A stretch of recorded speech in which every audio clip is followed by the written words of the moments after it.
Chapter 1087. Natalie forcibly pulled out Hawkeye's spine. Her body was covered in blood, and she looked like a Valkyrie bathed in blood. This sudden turn of events shocked everyone. Coming back to his senses, Turkra roared in grief and indignation, summoning his battle suit and pouncing forward. Natalie lashed out with her leg, and the shadow of her leg collided with the panther's pouncing shadow, causing a visible shockwave. The others couldn't help but take a few steps back, opening up a large space in the middle. Black Panther took 4 or 5 steps back, his feet rooted to the ground, his arms crossed in front of his chest, and his body involuntarily retreated, leaving deep marks on the marble tiles. Black Panther still wanted to pounce, but Natasha had already pulled out the vibranium spear from the weapon rack beside her. This was a relic of the floating pyramids, a weapon used by the ancient Egyptian soldiers led by Enchantment. Natasha twirled the spear, and the vibranium spear in her hand glowed with silver light. Nothing could stand in its way, but speed was the only thing that could not be defeated. "If you do anything to me again, I'm going to be serious," Natasha said solemnly. Turkra growled, "You killed Hawkeye." "I didn't kill Hawkeye," Natasha explained. She glanced at Hawkeye's head, signaling everyone to go back and observe. At this time, Turkra took a closer look at Hawkeye's head and also noticed that something was wrong. After Hawkeye died, his skin began to turn slightly green, and some small scales appeared on his face. "This isn't Hawkeye." Chernong went up to pick up the dead man's head and studied it for a while before explaining to the others. "Then what the hell is it?" Turkra looked at the head solemnly, as well as the body that had its spine pulled out and was still spewing blood. The human skin color faded little by little, and tiny green scales appeared on its body. The body began to change shape, and the skin on Hawkeye's head began to shrink. Its nose became short and protruding, and without a nose bridge, its ears began to become pointy. It looks like a goblin," Peter, the little spider who was newly brought into the Holy Shield by Captain America, said in disgust. "The Skrulls. They are an alien race that has the ability to transform and imitate other races. A few days ago, the Divine Revolutionary Alliance blew up their home planet and destroyed the Skrull Empire." Chernong put on his gloves and began the autopsy. He carefully lifted the 2 parts of the body and placed them on the stretcher next to him. "I was going to ask for a few Skrull corpses from the IPL and dissect them for you to see, but now that I've seen them, there's no need," the little spider asked cautiously. "You don't need us to look." Chernong turned around and smiled. "You have to observe them on the spot to know the physiological characteristics of the Skrulls, so everyone has to go. But you don't have to apply for a corpse specimen from the Revolutionary Alliance, because we have one on the scene. Natasha, just break its neck and it will be ready for a while. Then we'll have a living specimen. Moreover, we can get the whereabouts of Hawkeye from its mouth." "Hawkeye should have been attacked by them," Natasha said. "If the Skrulls disguise themselves as someone important to Hawkeye and suddenly attack him, it will be very difficult for him to escape. Moreover, the target of the disguise is easy to imitate. If the Skrulls have studied the reference in detail, then this kind of disguise is difficult to see through, even Hawkeye can't, and the Skrulls are not lacking in research. The attack on Hawkeye's home has disturbed his mind, and if the Skrulls disguise themselves as his children, all the heroes present sucked in a breath of cold air. This tactic was too vicious. There was no one there who was free. If they allowed the Skrulls to attack their kin and then disguise themselves as their kin, just the thought of it gave them an irrepressible rage and murderous intent. "Don't worry. As soon as I got the information, I sent people to secretly protect your friends and relatives," Chernong said. "I'll send you the relevant files of SHIELD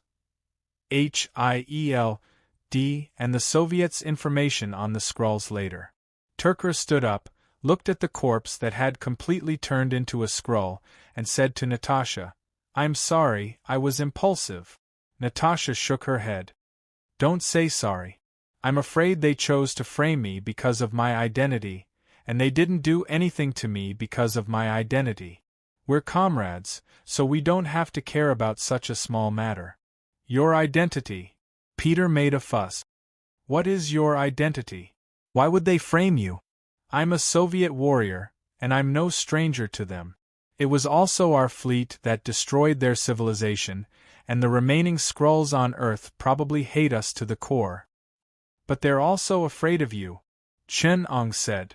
The Black Star Warriors have an intuition system called Iron Will, which allows you to see through their behavior patterns in an instant. The reason why the Human Revolutionary Alliance let the Soviets deal with the Skrulls is because you're not afraid of them sneaking in.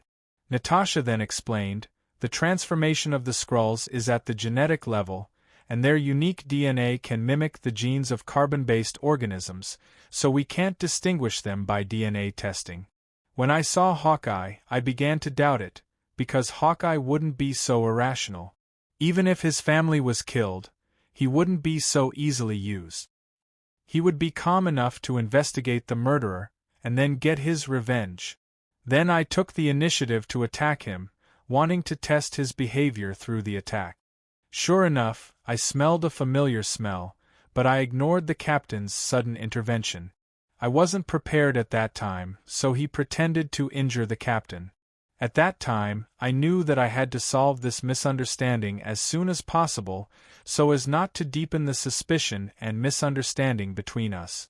When I saw the broken part of his bow, I was completely sure that he was a fake. Because Hawkeye's weapon, we've already modified him, adding a kind of resonant gold alloy. The fake one is an old version of SHIELD. The fastest way to reveal their true colors is to kill them and let their corpses show up. The transformation of the Skrulls is related to their blood. Even if they are killed, they won't show their original form. Only when they lose 80% of their blood and lose the important element of transformation will they return to their original form as soon as possible. Chen-Ong explained, but some of the Skrull transformation masters can fix their corpses into their transformed form. Natasha, you are too reckless. Its strength is far from the level of the transformation masters. It's not even as good as Hawkeye. Natasha said, Hawkeye is not so easy to be attacked by me. If it was a transformation master, it would be difficult for me to beat them. Fortunately, these elite Skrull tactical masters have been killed by our Black Star troopers. There are definitely no more than 3 of them on Earth now.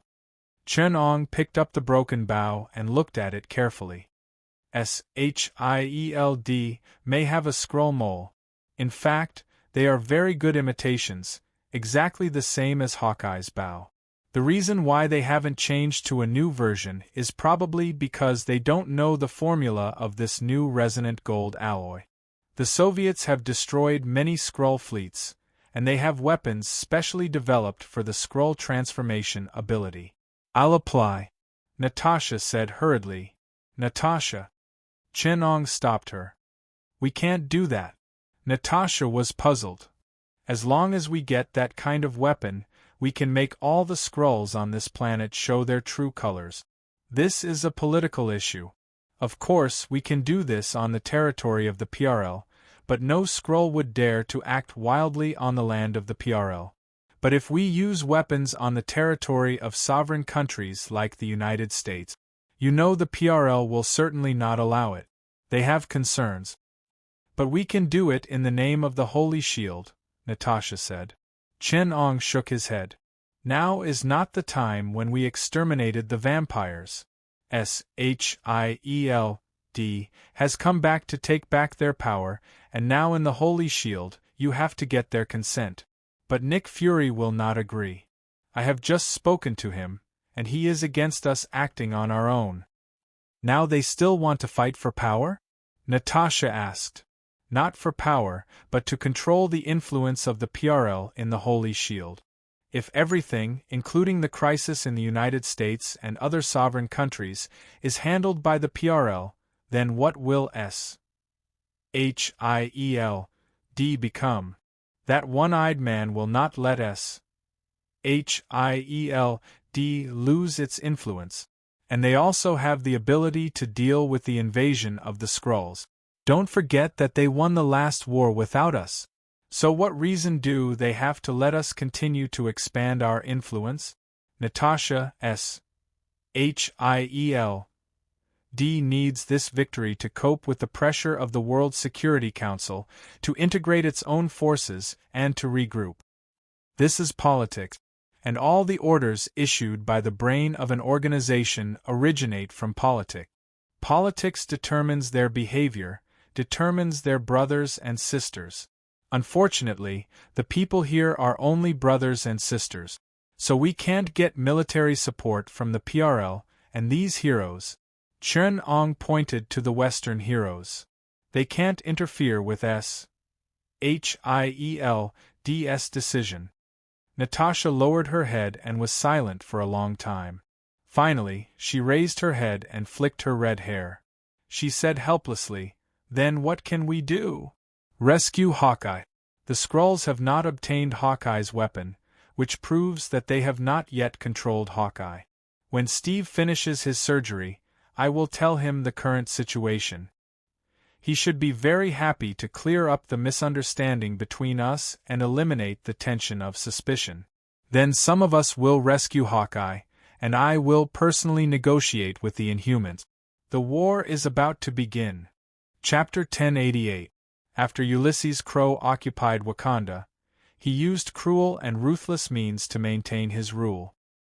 He knew that he had no foundation to rule, nor did he have any tradition to uphold. He knew that he ruled this country by violence and coercion, so Crow did not plan to be open-minded and tolerant. His rule relied on power. He made the people of Wakanda afraid to maintain his authority. He sold Wakanda's interest, vibranium, in exchange for the acquiescence of the outside world to his rule. Therefore, the people of Wakanda were prohibited from possessing and touching vibranium, and their technological products were restricted. Now they had no chance of obtaining high technology. Mogentia here could only buy North American technology like most people in the African continent. Congratulations to the United States of America, there was another expanding market. Every day, a large amount of vibranium was mined and sent to Ulysses' laboratory. A huge vibranium tower was built here. The tower used the ultimate technology that Ulysses had learned from the modification methods given to him by Adam. He tried to bypass the mechanical structure of the human body designed by Adam, and to weaponize the physics of vibration, acoustics, and structural mechanics, the properties of superconductive metals and the metallization of the human body, into one of the 12 types of energy release states. Ulysses Crow was never a puppet at the mercy of others. He had been trying to understand and absorb the 12 stages of vibranium created by Adam. Because in this new technological martial arts, Adam had integrated too many martial arts principles and human body science, making each stage a natural moat, and the power of each stage was also very different. Now Ulysses, who only had 4 stages, could only collapse the Earth's core and destroy this planet. But this kind of power could be achieved by a low-level frigate of the People's Revolutionary Alliance. He longed for more powerful power, until the resonance of the universe in the 12th stage, transcending the realm of time and space. He could destroy the multiverse with a wave of his hand, and he could destroy other parallel worlds with vibration. However, the 12 stages of vibrating gold left behind by Adam was too difficult to comprehend, and the principles contained in it were something that Crow would never be able to comprehend in his entire life. However, he believed that the most difficult part was the principles of martial arts and the human body. He tried to separate the acoustic technology of the later stages in the blueprint so that he could overcome the obstacles of the stages designed by Adam and directly obtain the power to destroy the world. 3 years ago, when Ulysses began to study the design and experimental data, he found that among the 12 types of energy release states of vibration physics, acoustics, and structural mechanics, the properties of superconductive metals and the metallization of the human body. Even if the contents of the human body and martial arts were excluded, the remaining technology not only included the familiar content of acoustics, but also cosmology, structural mechanics, and vibration physics. Transforming mature technology and extracting the basic science and technology was a huge project that Ulysses could not imagine. But even so, it was much easier than practicing the 12 stages of vibranium. Ulysses found that to complete this project, he needed an unimaginable amount of vibranium. So when he completed the 4th stage in 3 years, he began to prepare for the early stage of technology. He designed a huge vibration laboratory that integrated all his understanding and knowledge, a vibranium tower with a complex structure that could be in harmony with the background vibration of the universe, imitating the final stage of the universe tuning realm. He named this tower the Universe Tuning Fork. After occupying Wakanda, Ulysses relied on day and night to excavate the vibranium mine, and finally began to build this laboratory that he designed with his own hands. During this time, less than 1% of the vibranium flowed into the market for funds, which was already tens of thousands of times more than the original Wakanda release. The rest of the vibranium was invested in this project by Crow. For this purpose, he relied on violence to collect the vibranium high-tech products produced in Wakanda, and even robbed the Wakanda people of their vibranium. Even the weapons of the Wakanda King's guards were melted by him. Today, Crow finally finished building this laboratory, the Universe Tuning Fork. Standing at the top of the laboratory tower, Crow felt fear in his heart. He seemed to be talking to himself, but also seemed to be talking to a black shadow next to him. You know what? There's a big problem with my design, and it's impossible to succeed. At least it can't be like this, exquisite and wonderful or even perfect. This laboratory perfectly repeated my vision, creating the power of the 12th stage. But it is precisely because of this that I feel sincere fear. I'm not creating this giant tower, but it's growing by itself. Now I firmly believed that the black kitten was right. Vibranium was alive. When I used it to create that damn 12 stages, it was like it began to communicate with my brain. Countless ideas, countless inspirations were stuffed into my brain. Then I designed it like I was possessed. But I can't even fully understand it. Although it's something I created with my own hands, it's more like it created itself through my hand. Vibranium is a huge, perfect life. Compared to it, I'm not suitable for the design. This feeling, it's like it obtained the 12 stages of vibranium from me, and then easily cultivated this technique that seemed to be tailor-made for it to the 12th stage. As for me, I'm just a tool to make it a cultivation tool. Ulysses looked at his hands, as if he had returned to the shadow in front of Adam, the shadow that he was deeply afraid of. I even began to fear it. It was fear that made me impatiently create it, but when it appeared in front of me, that unknown, urgent fear became it. The Universe Tuning Fork can monitor the background sound of the entire universe. It can know everything in the universe, feel every bit of energy moving in the universe, every vibration. It can also amplify your strength and energy. It's a perfect weapon. With it, you can destroy a galaxy with the volume of a single word, as simple as breaking a bubble. But it's not just a weapon. Ulysses turned back and said, I don't know what prompted you to help me create it. Now you can use its power. This is my promise, but those who play with fire will burn themselves. Be careful of its power. Don't do anything dangerous. I allow the master behind you to temporarily use it to carry out some conspiracy, but this can't hinder my interests. Ebony Throat laughed in the shadow. You've kept your promise, of course we won't go back on it. Only I can use its power perfectly, Klaus murmured. So this won't be a wrong choice. He was very afraid, and he kept repeating in his heart, he's already gone, left this universe. In this world, only I understand it the best. You won't come back, Adam. He whispered in his heart, his voice very low, as if a slightly louder voice would be perceived by an existence that he deeply feared. Ebony Throat said softly, "After you destroy the war weapons created by the Kree people on the moon, we hope that you can support Maximus. At that time, he will represent the Inhumans and stand on our side. I need the Black Bat King as a test subject. A few years ago, I happened to hear a voice from the moon. His power is not stronger than mine. Although he can destroy a planet with his voice and destroy an interstellar fleet with a whisper, he can't control this power at all. When I heard his voice, I understood. My chance to break through the 5th level lies with him. But at that time I was still alone. Until you came to me and promised to help me fulfill these wishes. Then I promised to repay you. Now that I have the universe tuning fork, I can easily destroy those so-called Inhumans. Your previous support will be rewarded. Give me Maximus information. You will get what you want." After the two colluded for a while, Ebony Throat went to inform Maximus of their decision, and Ulysses came to the universe tuning fork.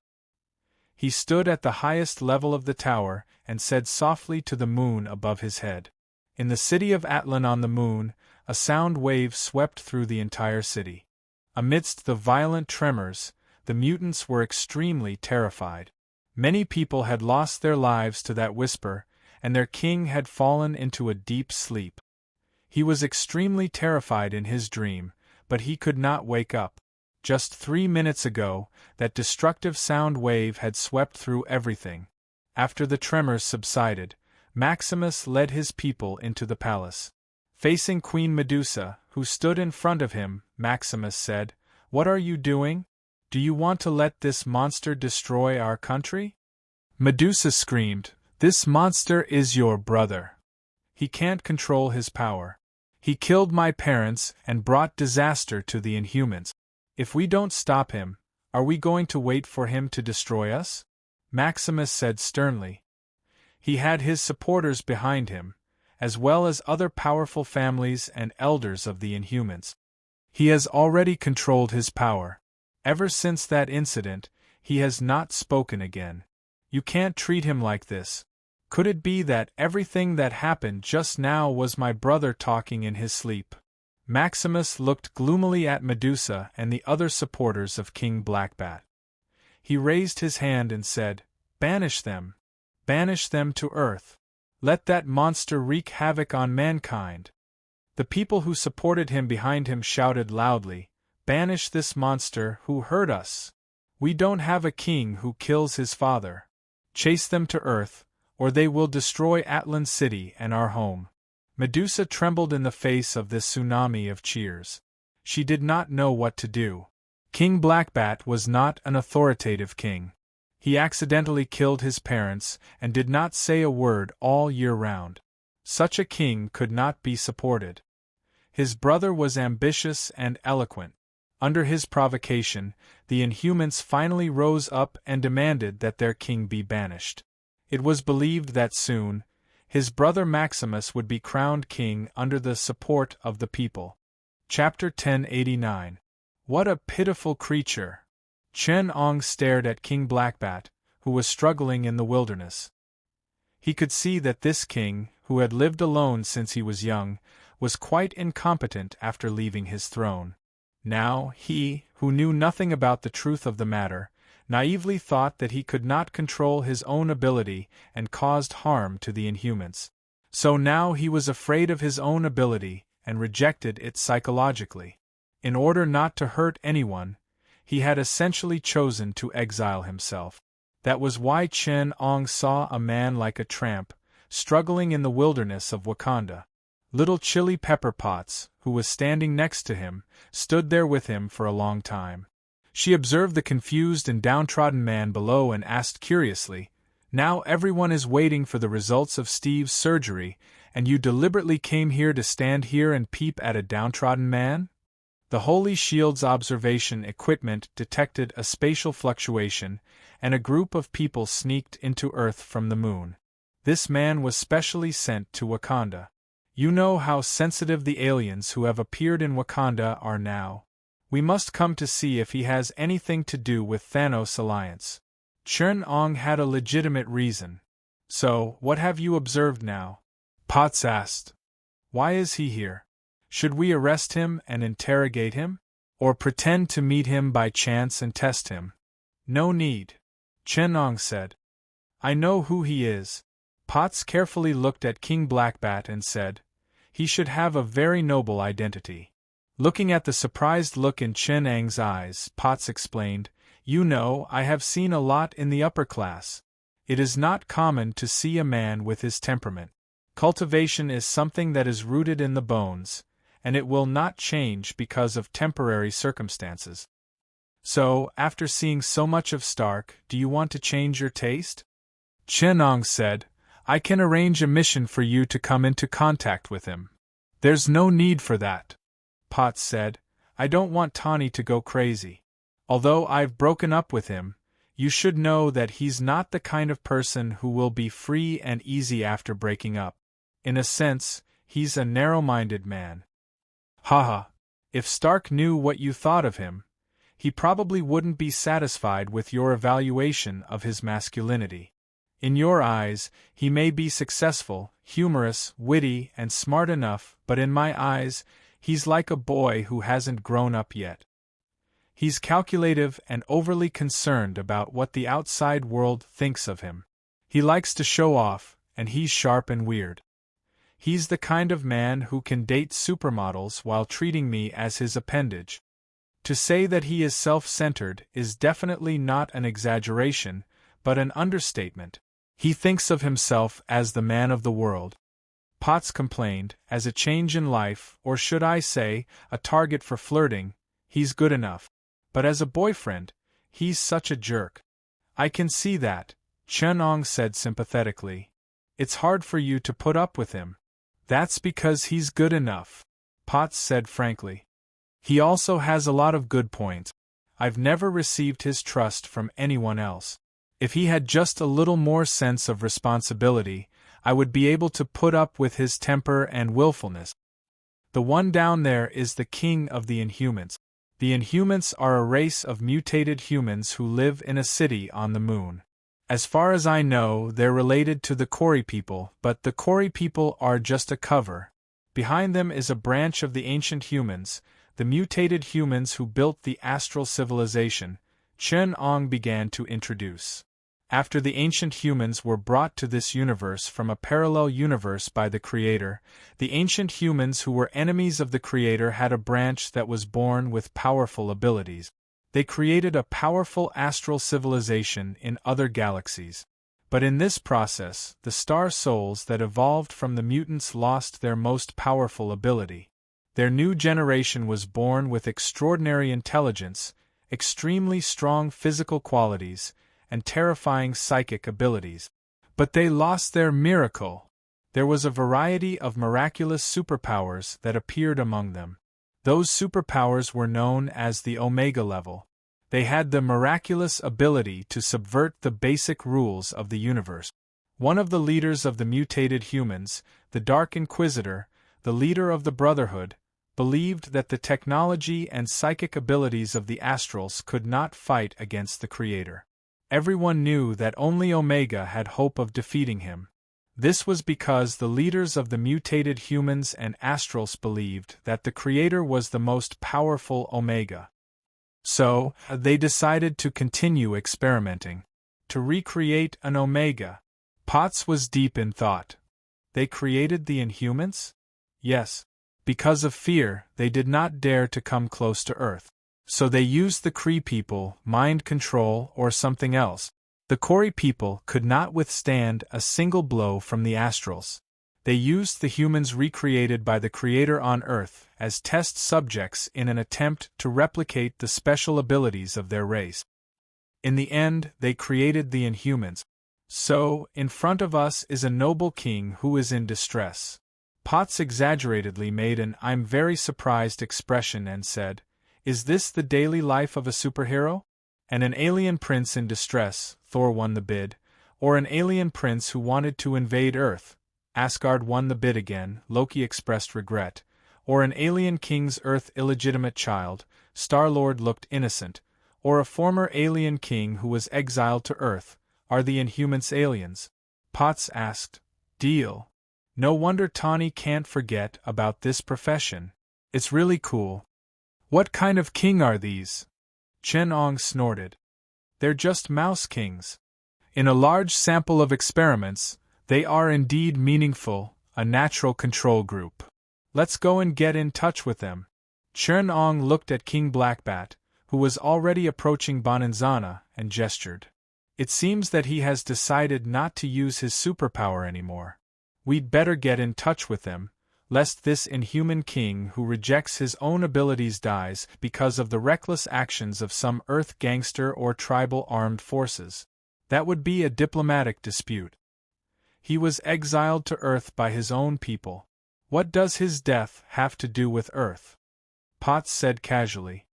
The son of an African chief smuggled into the United States and was shot and killed by a local gangster. Even the U.S. government has to give an explanation. Chen Ong shrugged. Especially when the current king of this emirate wants to conquer the United States. Potts laughed so hard that he could not stand straight. Is there such a stupid emirate? Chapter 1090. King Blackbat was in a sorry state. He had been struggling in the wilderness, and had been training his body with sound waves all year round, making his physical strength extraordinary.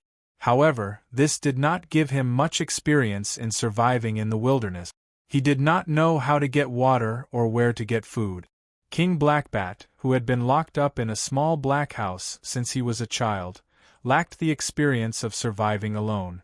This was Wakanda. There were rushing rivers passing through grand canyons, grasslands and forests on the high mountains, and deserts in the Gobi Desert. King Blackbat was wearing a tight-fitting leather coat. He cupped a handful of water on the riverbank and brought it close to his dry mouth. There were many hippopotamuses and crocodiles in the river. A Nile crocodile more than 3 meters long, disguised as a dead tree, slowly approached him. King Blackbat noticed this animal, but he did not know how cold-blooded and ruthless it was. There were no crocodiles on the moon, no forests on the moon, and no rivers on the moon. Everything was new to him. He stared at the animal, and it stared back at him with its pale yellow vertical pupils. The eyes of this cold-blooded animal only had the focus and indifference of a predator. King Blackbat suddenly felt a little curious. He could not help but reach out, wanting to touch this beautiful creature. He did not know what kind of dangerous action he was doing. The only animal King Blackbat had seen before was a bat, which was brought back from Earth by his father after his ability was awakened. It was a small, gray, furry creature with pink membranous wings and 2 small claws at the end of the membrane. The young King Blackbat fed this little thing with the insects he raised. He loved this little pet so much that he even named himself Blackbat after this creature. This love lasted until his younger brother, Maximus, murdered the little creature out of jealousy. Now he saw these energetic animals again, so he reached out his hand unguardedly, wanting to touch them, just like he had touched the little pet before. He had no idea of the danger involved. If you want to lose that hand. Someone's voice came from behind. You can continue. King Blackbat retracted his hand in shock. He turned his head to look behind him, but he did not know that his sudden action had triggered the crocodile's instinctive reaction. It opened its mouth wide and began to dive forward, ready to bite his hand and then do a death roll. In the blink of an eye, a figure appeared in front of Blackbat King. The figure was extremely fast, at least faster than the crocodile. When the crocodile swayed its thick mouth and drilled out of the water, the figure was already standing in front of it. With a swing of his hand, his right fist smashed into the crocodile's upper jaw, closing its open mouth and smashing it into the water. We still have 10 minutes to chat. Any longer and Crow's lackeys will be here. Chen Ong looked at his watch and gestured to the Black Bat King. I know you have a lot of questions. But you can't speak. Chen Ong took out a helmet made of black matte plastic that looked like a motorcycle helmet. On both sides of the helmet were 2 ears that stood up like those of a wolf dog, which were equipped with radio and brain wave detection devices. The mask covered the upper half of the face, revealing only the part below the nose. Potts once complained, "Why did you add a pair of dog ears to the mask?" For this reason, Chen Ong had to explain, "Those are bat ears." Fortunately, although Medusa, the wife of the Black Bat King, had a dog, it did not have such ears, so he would not complain about the mask's design. Chen Ong motioned for the Black Bat King to put it on. The Black Bat King hesitated for a moment, then chose to believe that they had no ill intentions and put on the mask. At this time, he felt as if his brain had come into contact with some numb electric current. This electric wave triggered his special ability, which made him very nervous. He wanted to say something to Chen Ong, but few people could understand his self-created sign language. At this time, a hoarse, magnetic, low male voice sounded from the lower jaw of the mask. It sounded like two magnets rubbing against each other. "What is this thing?" The hoarse, metallic, somewhat deep and dark, masculine voice made Potts' eyes light up. Chen Ong replied, "It's a gadget that can help you speak. It's a brainwave detector installed on the ear of the helmet. It can read the brainwave activity in the speech area of your brain and convert it into audio signals to help you speak. We know that you don't want to speak and use your ability, so we made this thing. It's very useful. But I'm not used to this voice," the Black Bat King said as he touched the generator under his chin. "You can match the shape of your mouth. This will make people more accustomed to it. Otherwise, if you make a sound without moving your mouth, it will look like a dub. As for the voice, this is the version specially made by Bruce. It sounds like the voice of a wandering beast in a dark criminal city that terrifies criminals, right?" Chen Ong said, "Well, Black Bat King, I know your situation. Your people have exiled you, and your brother has usurped your position. He even secretly separated you from your followers. You are now being hunted, and we are here to rescue you." "Hunted?" The Black Bat King was a little surprised. "But I'm on Earth." "You don't have any enemies on Earth, but you still have a good brother. You don't think he will let you go just like that, do you? He exiled you to Earth, but you are still a thorn in his side, so he must get rid of you. What could be simpler and easier than getting rid of you by the hands of the people on Earth? So he asked his allies on Earth to kill you. He can also use this as an excuse to persuade the mutants on the moon to invade Earth. Are you the enemies of his allies on Earth? Or the people who protect Earth?" the Black Bat King asked. "Protect Earth?" Chen Ong asked rhetorically, then answered himself, "No, I am protecting you. To protect a little white rabbit that thinks it's strong and dares to provoke its gigantic carnivorous neighbor from being harmed by its rude big black bear that is baring its fangs and has a bloody mouth full of stench and sharp teeth. We are the Rare Animal Protection Association of Earth. Our main purpose is to protect those minority groups from extinction, lest they cause misfortune because of the current tense situation on Earth." "Oh, you say it as if the extinction of the vampires was not done by you," Boz mocked. "It's us," Chen Ong said casually. "You need us here. Please remember, you are one of us." The Black Bat King said calmly, "So, where do you want to take me?" "To the Holy Shield Brotherhood, our headquarters. There, we need to ask you a question about the attitude of the mutants on the moon. Is it war, peace, destruction, or survival? Black Bat King, you will decide the future of your race. Don't call me Black Bat King. I have been exiled by my people, and I am no longer qualified to be a king." Chapter 1091. Floating Pyramid. On Chen Eng's desk near the computer was a peculiar orange-yellow flower, the Stairway of the Sun. Sunlight flowed from the top of the floating pyramid, along the golden-yellow radiant alloy into the interior of the pyramid. Through the patterns of the alloy, the sunlight radiated onto the Stairway of the Sun, containing a mysterious message.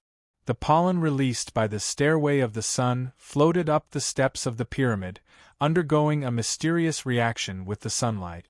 Very few in the Holy Shield Brotherhood knew that the Ndapaya tribe that worshipped the Stairway of the Sun had actually planted them on a stepped pyramid. Now that the Ndapaya tribe had been destroyed by the Atlanteans, and Namor had submerged that pyramid, very few were aware of this matter. Apart from Chernong, perhaps only Steve knew a little about it. As for Namor, who had submerged the Ndapaya tribe and knew the most about this mysterious ritual, he would definitely not reveal what he knew to the Holy Shield Brotherhood. He also wouldn't be able to guess the relationship between the Holy Shield Brotherhood and this strange plant. In the ancient Ndapaya tribe's mysterious ritual, their successors would be infected by a sealed artifact like the Black Panther. The Black Panther would consume a heart-shaped herb, while the Ndapaya successor would ascend the Stairway of the Sun pyramid on a sunny day and be infected by the pollen. They would undergo stringent checks and procedures to ensure there weren't any wounds on their bodies. The pollen would infect the mucous membranes of their lungs through breathing, and the viral pollen would alter their DNA. However, the successor had to ensure there weren't any fresh wounds on their bodies. Otherwise, the pollen infection through the bloodline would be too intense and uncontrollable. The slow transformation and infection that originally required 3 days and 3 nights would be accelerated to a mere few minutes due to the blood infection. Then, the transformation ritual would completely fail, and the violent transformation would kill the infected. Then, the resurrection from their corpses would be a monster with only hunger and bloodlust. The name of the Stairway of the Sun originated from this mysterious ritual. The Stairway of the Sun represented that when the sun shines on its flowers, it would emit a pale golden pollen that floated upwards in the sunlight. As for the stairway, it represented the unique characteristic of the Ndapaya tribe. The Stairway Pyramid was a ceremonial structure created by the Ndapaya tribe. The Stairway Pyramid utilized the energy of sunlight to gradually congregate the pollen released by the Stairway of the Sun from the bottom of the pyramid to the top. Then, it utilized the mysterious information of sunlight to activate the viral vitality within the pollen. What the other members of the Holy Shield Brotherhood didn't understand was that in ancient times, the reason why Enchantment chose the step of the pyramid as a war fortress was because he needed to use the Stairway of the Sun to repeat the Ndapaya ritual, utilizing the corrosive properties of pollen to create powerful warriors.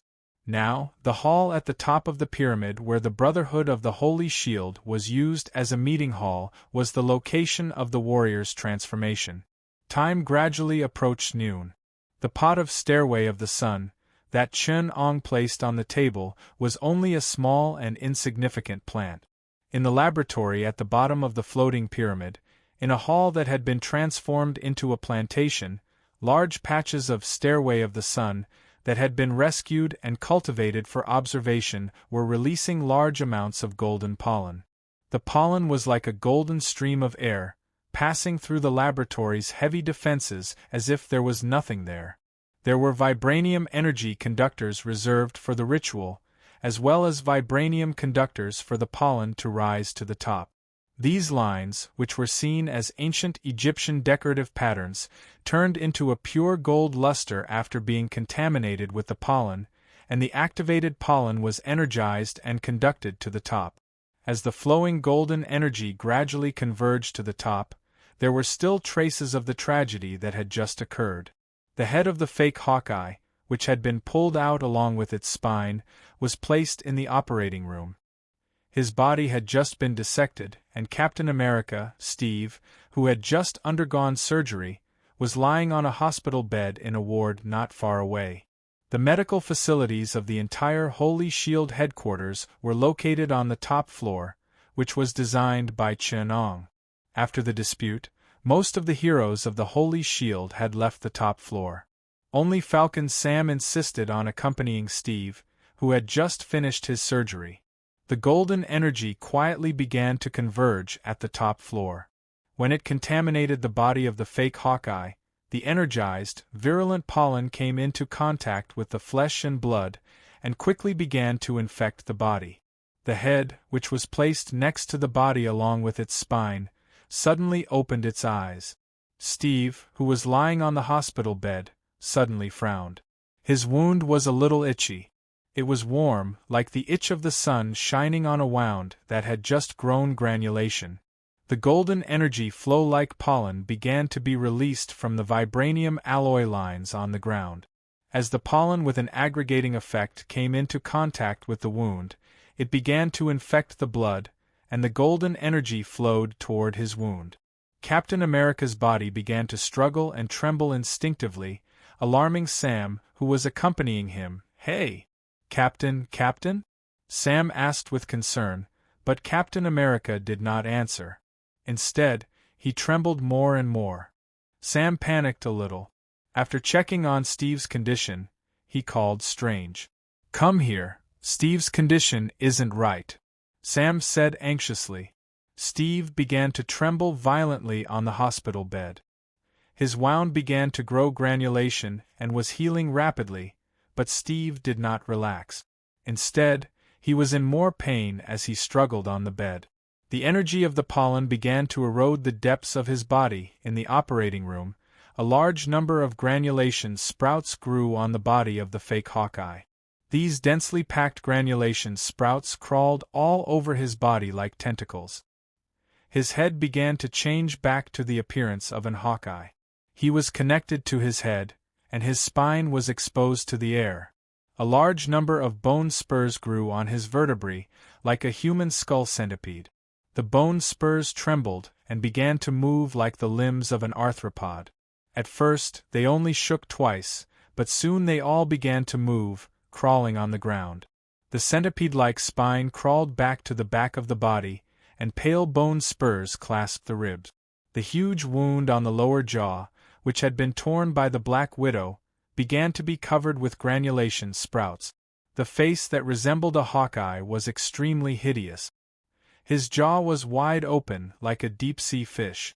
His mouth, which could open and close 180 degrees like a python, was full of sharp teeth.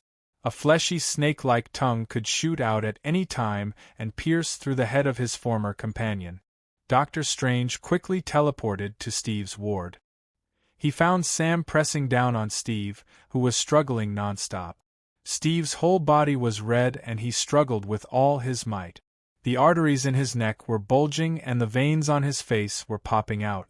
He had completely lost consciousness and kept screaming.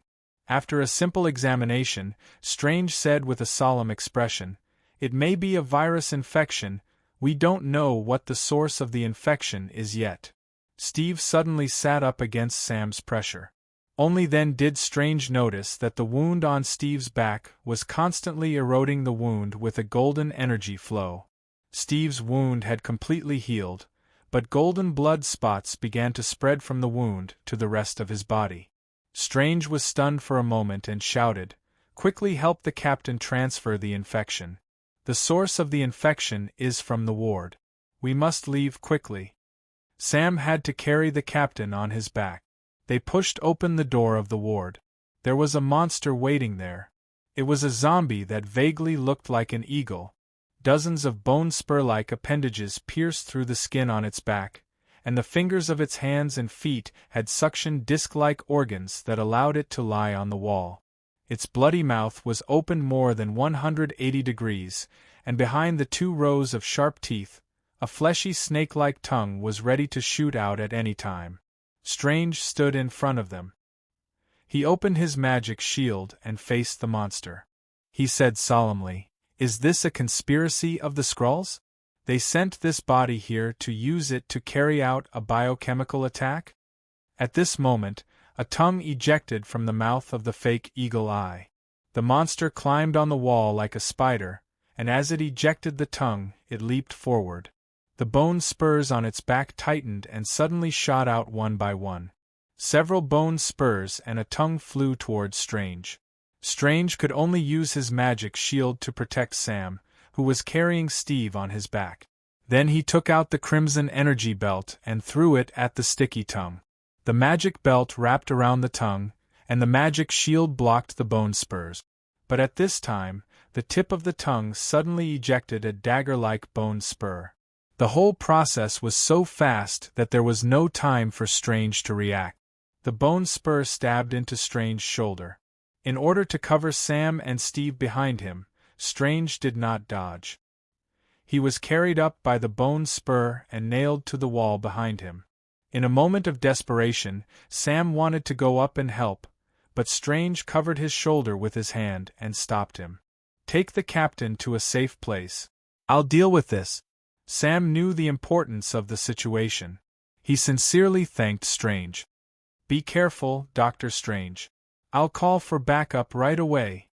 Sam sprinted towards the exit leading to the lower level. But at this time, Captain America on his back suddenly opened his eyes.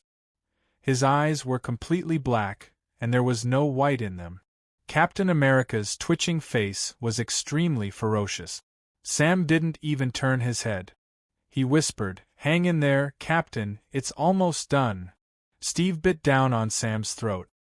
His teeth, which were already sharpening, tore open Sam's unguarded carotid artery. At this time, Black Widow, who was on the lower level, sensed that something was wrong. She rushed over and saw everything with her own eyes. She raised her leg and kicked Captain America's head. Steve, who was biting a large piece of Sam's flesh, windpipe, and esophagus, was kicked away. Sam's throat spat out blood. He looked at Black Widow in horror. He wanted to say something, but his leaky windpipe could only make hissing sounds. Black Widow rushed over to stop the bleeding. Steve, who was behind her, was still struggling. Black Widow turned around and kicked his head, but he didn't react at all. T'Challa, who was following closely, saw this scene and did something that Natasha couldn't believe. Chapter 1092. Before Crow's lackeys arrived, Chun-Ong and Potts had already left with King Blackbat and headed for the headquarters of the Holy Shield, the floating pyramid. They boarded the remodeled Sun ship. The original semi-open hull had been remodeled into a closed one. The logistics personnel of the original Divine Spear Bureau had redesigned it, transforming it into a near-Earth spacecraft with a modern design. The cabin had also been expanded by several times. The original structure of the ship was made of gold alloy, and it had been transformed into the core of the ship through the IPL's atomic-level material recombination equipment. The other parts of the ship were modularized onto the core. In this way, the original relatively narrow interior space of the Sun ship was expanded without damaging the core combat power to meet the diverse combat needs of the Holy Shield Brotherhood. Therefore, Chun-Ong and Potts had a spacious cabin of about 120 square meters to communicate with King Blackbat. "Frankly speaking, we hope that you can kill your way back and get rid of that annoying brother of yours so that he doesn't cause us any more trouble," Chun-Ong said bluntly. "When I say get rid of him, I mean literally get rid of. Do you understand? You want me to kill Maximus?" King Blackbat's voice was low. Chun-Ong used Bruce's voice, which made his words particularly intimidating. This was very advantageous in intimidating the enemy and in negotiations. It could show that he was a courageous and tenacious person. But a voice was just a voice. King Blackbat had never been a decisive person, and Batman was decisive in not trusting anyone. Even if Chun-Ong cosplayed him like Batman, he would never become the Dark Knight in Gotham's shadow. Therefore, Chun-Ong, who clearly knew this guy's weak nature, would not be fooled by the illusion created by his bad taste. He said frankly, "Yes, I want you to kill him. Otherwise, if he makes any wrong choice, the Holy Shield will have to kill your entire family, no matter how reluctant it is. There is an old saying in China, a strong man cuts his wrist. Understand? We have been restraining ourselves," King Blackbat said. "Whether or not to kill my brother, a member of the royal family, is our own internal matter. You have no right to interfere." Chun-Ong sat down next to him, leaned against the metal cabin behind him, and said in a low voice, "Listen, kid. It's not that you've been restraining yourselves, it's that we've been restraining ourselves. When we lose control, do you know what will happen? Potts, give me the files on the vampire incident the day before yesterday." Chen-Ong flipped the file handed over by Potts to the pages of the statistics and reports of SHIELD and the UPA's vampire cleansing program around the world. He handed it to Blackbat and continued to play it down. This is an appetizer for the Holy Shield. If you insist, we don't mind playing with the Inhumans. On this planet and the planetary system, we, the Holy Shield, have 100 ways to make you disappear without a trace, just like those vampires. Don't talk to me about the royal family, honor, and traditions of the Inhumans. We're not the useless SHIELD. We're not the useless SHIELD. We're afraid of a mere alien prince, and an adopted one at that, and we're giving him diplomatic privileges. According to the logic of the Sacred Shield, if you commit a crime against humanity, then you deserve to die. What we do most often is to give our enemies an equal and universal death. To be honest, you and your royal family are worthless in our eyes. If you still insist on your so-called familial love and honor, I will send you and your damned family to hell together. Chen-Eng's words became more and more unpleasant. Blackbat couldn't help but want to stand up, but Chen-Ong pressed his shoulder, making it impossible for him to react. A hand on his shoulder pressed tightly like an iron hoop, making him unable to move even a little. Chen-Ong said very seriously, I always like to say the ugly things first, lest you young people make irreparable mistakes because of a moment of impulse. Don't look at me threatening you with genocide, but we, the Holy Shield, are considered easy to talk to. The Holy Shield was established because of the complexity of dealing with internal affairs, at least in the UPA. We foresee the complexity of the political situation on Earth in the future. Many times we can't distinguish between friend and foe. We may confront each other in some aspects, but we also need to cooperate in other aspects. Struggle and cooperation are the themes of the future situation on Earth. So we are gentle, mainly responsible for determining friend and foe, and then using this international organization as a platform, we deal with the complicated parts that are difficult to determine friend and foe, forming a united front. Do you know what a united front is? Now that we are in contact with you to discuss the problem of the Inhumans, you think my words are unpleasant. But this is how we make friends. If you don't want to make friends, then the Soviets won't talk to you. Do you know how many civilizations are willing to sacrifice everything for a chance to talk? But the Soviets don't talk, and the UPA cleansing fleet doesn't talk, but we will talk, and I'm talking to you now. Once I determine friend and foe here, for example, report that the Inhumans, under the leadership of their new king, have surrendered to the Thanos and joined the Alliance of Salvation, everything that happens next can be foreseen. They will be handed over to the Soviets to deal with, and the UPA has always dealt with enemies this way. We are facing a great enemy, and we don't have the time and energy to play the game of turning enemies into friends. We like to eliminate problems. Chen-Ong put his arm around Blackbat's shoulder. You live on the moon, so you should be familiar with the Soviets, right? If not, I happen to have an internal document of your nemesis, the Kree, your creators. It is a document of their assessment of the fall of their old enemy, the Skrull Empire. The analysis of the Soviets is very clear. A few years ago, on the back of the moon, which is the back of your city, the land of the Dark Moon, the UPA had a relatively large operation, and I don't believe you don't know anything about it.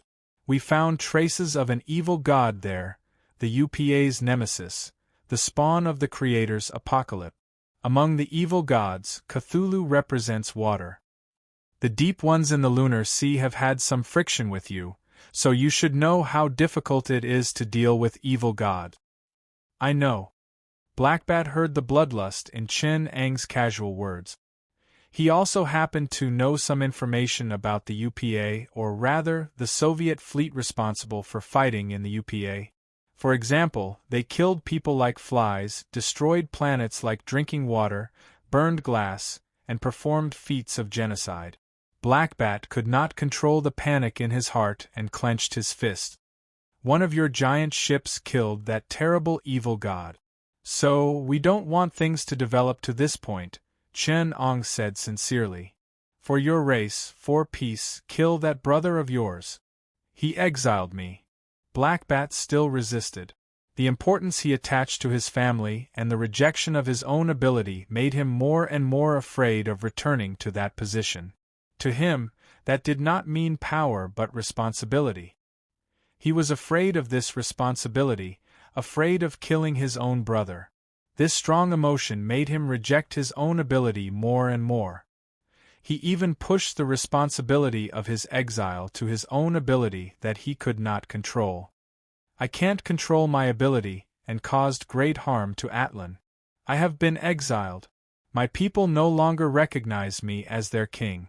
My brother has replaced everything I have, Blackbat said painfully. I am no longer Blackbat. That power is ominous and cruel. I will only bring disaster to the Inhumans. You will bring disaster, but what your brother will bring is a disaster of annihilation. Of course, Chen Ong knew what Blackbat's so-called loss of control meant. It could be said that Maximus was not good at many things, but he could accurately grasp his brother's weakness. He keenly saw through Blackbat's biggest weakness: fear and rejection of his own ability. He colluded with Crow and used the universal tuning fork to amplify the power of the 12 stages of vibrational metal and easily destroyed all anti across the Earth-Moon system. Until now, Blackbat still believed in the fact that he had accidentally destroyed all anti, so much so that he subconsciously tried to deny and forget his own ability. Of course, this was not the result of Maximus's conspiracy, but the result of the psychological trauma that Blackbat had been suffering for more than 20 years. I will help you defeat my brother and stop my people from waging war on Earth. But I am no longer Blackbat. I cannot return to Allantai and destroy Maximus's plot with a wave of my arm. I can only fight side by side with you, but I can't use my ability. Every time I try to use it, I feel like I am about to lose control. If I use my ability again, I am afraid it will destroy everything and cause an even greater disaster. Chenong was silent. He sighed and asked, "If you are not the king of the Inhumans and have no superpowers, what do we need you for? We can find a cosmic mercenary group, such as the Guardian of the Galaxy, and send them to the moon to stop your brother's plot. I will not use the identity of Blackbat for anything." Blackbat continued. "Give me a new identity. This mask is very good. I can use it to make a sound, and no one will doubt my identity. I need a new name. The Batman you mentioned before is very good." "Batman." "The Black Bat King, no," the freshly minted Batman announced. Chen Ong glanced at him, as if he was sizing him up. Relying on the last bit of mischief he had left, he maintained his interest in the Black Bat Monarch and said, "So be it. We will train you, give you some equipment, and you will be responsible for beating up that suicidal younger brother of yours.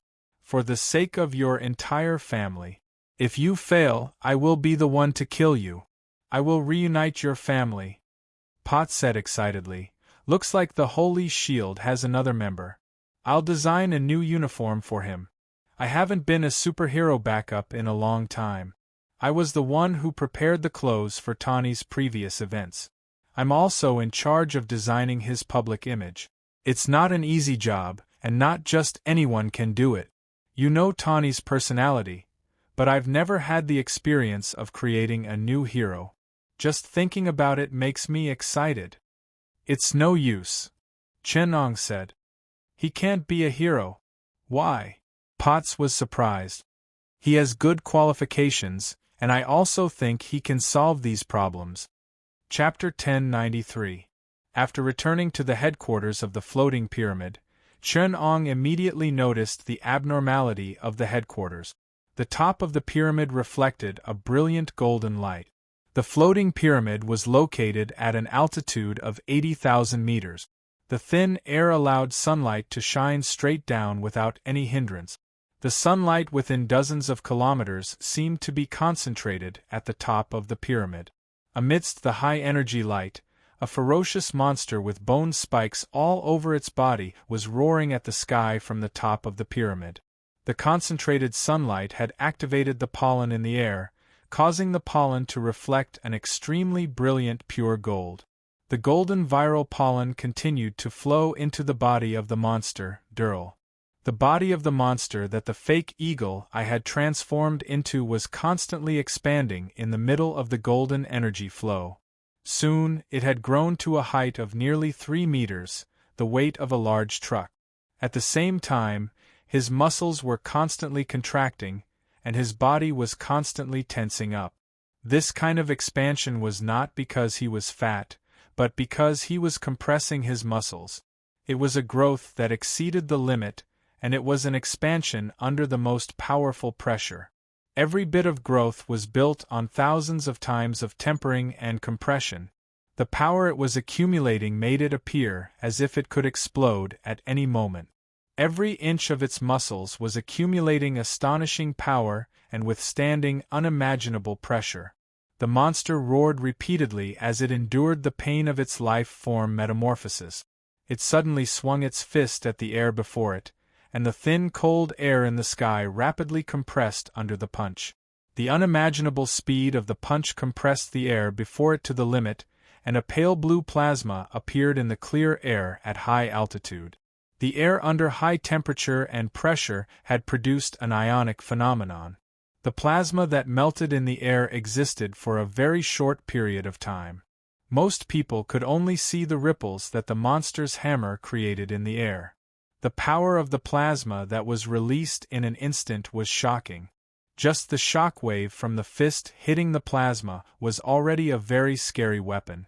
Strange tried to stop the monster from becoming stronger, but when he tried to teleport to the monster, the sparkling portal opened behind the monster for less than a second. As if it had eyes on its back, the monster twisted its muscles at an unimaginable speed, its entire body twisting 180 degrees like a rubber band as it punched at the portal. When the punch was thrown, the air in front of the fist was compressed to the extreme, and the friction between the fist and the air produced a high temperature of tens of thousands of degrees, knocking out the outer electrons of the surrounding gas atoms. The plasma formed by the high energy and high kinetic energy of the free electrons had a temperature of millions to tens of millions of degrees, and any matter in front of it would instantly evaporate. In nature, there was only one type of plasma that humans could observe with the naked eye, and it wasn't the concept of a plasma perm, but the energy level of a ball lightning in a 10,000th of a second. That was why the fake Hawkeye's punch was called a plasma cannon in science fiction. In nature, it was a ball lightning, and in martial arts, it was a martial art that could turn thunder into water and shatter the void.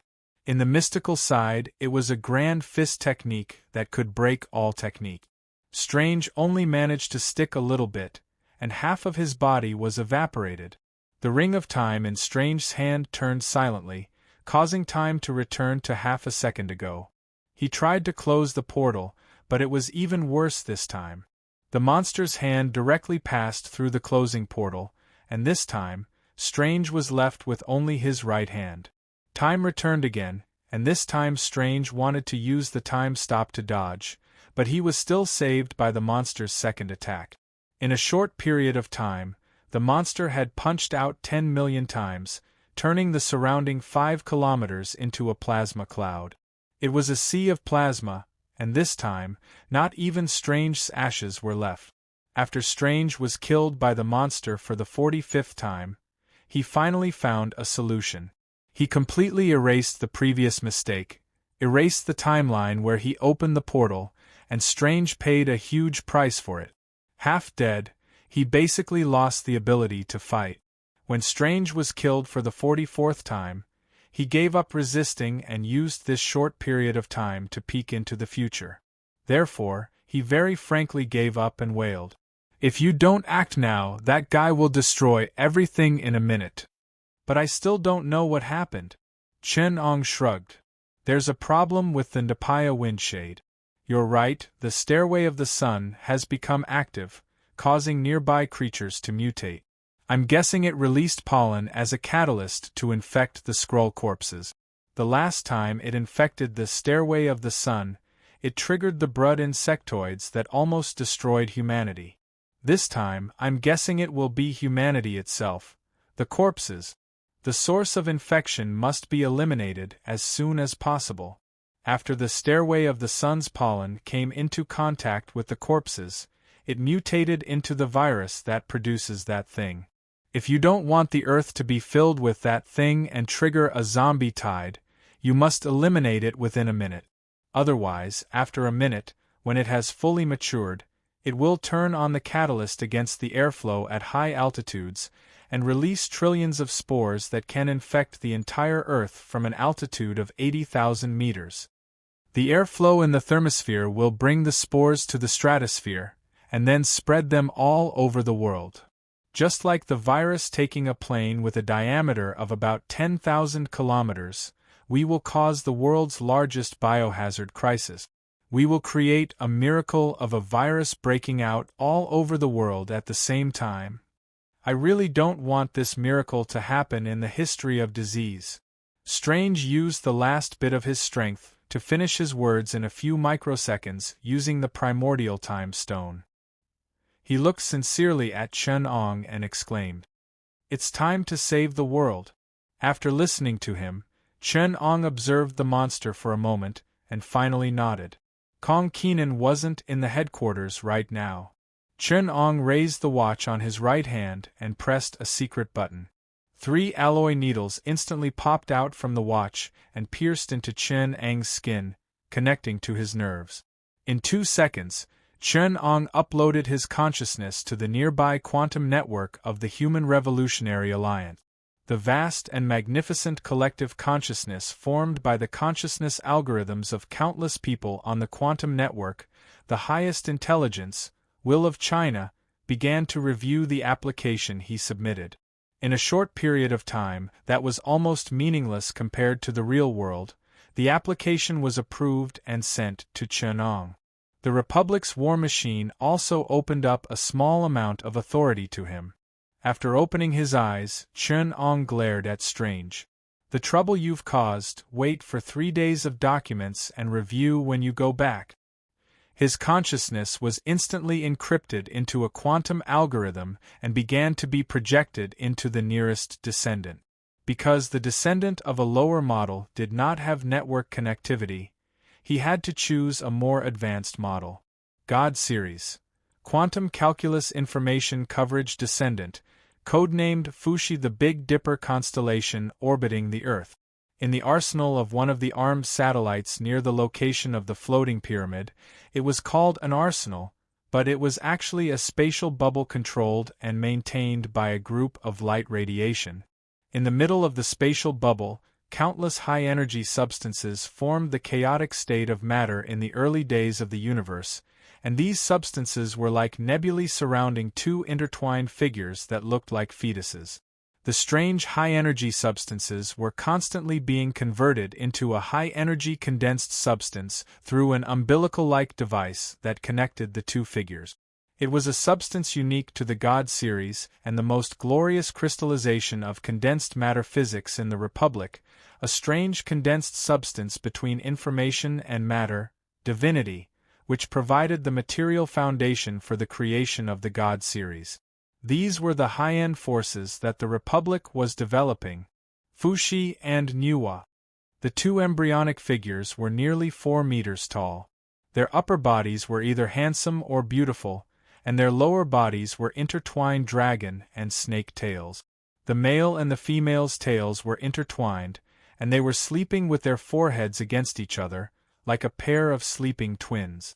But in the quantum network, the moment Chen-Ang's consciousness algorithm was transmitted, Fuxi opened his eyes. He released his entwined tail with Nuwa and left the core of the spatial bubble. He came to the satellite outside, where the automated equipment surrounded him and quickly completed the armor covering. This was the covering of the descendant. Fuxi was placed in a 10-meter-tall prismatic metal cabin and launched towards Earth. In just 2 minutes, a blue streak of light streaked across the sky.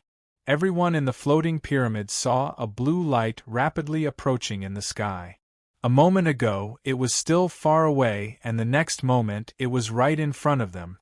Even the monster that was undergoing the final infection and mutation raised its head vigilantly. In the next instant, the meteor hit the ground. The dark blue light smashed in front of everyone and exploded at an altitude of 80,000 meters. The light was so strong that no one could open their eyes. In the strong light, dozens of shield-like armors exploded and shot in all directions. They activated and operated, surrounding the floating pyramid as the center, forming a huge energy shield ball with a diameter of 10 kilometers, sealing all the people and resources inside the ball. At the center of the energy sphere, the light gradually dissipated, revealing Fushi's tall and strong figure. Target locked. Beginning environmental stabilization correction. Higgs's field constant modification. Gravitons turning invisible. Chen Eng's consciousness carried on the descendant of Fushi ordered, mass effect attack begin. As the descendant of Fushi's hand, a miniature 8 trigrams appeared. These lights had no practical meaning, and were purely added by the designers for aesthetics and to take into account the traditions of the Chinese civilization. With the disappearance of the gravitons, the mass in the sphere of the energy shield disappeared. All the laws of physics based on mass effect began to fail, first speed, then force. Not everything in the universe had mass, the 2 known massless particles included, photon and gluon. With this as an example, without mass there would be no force.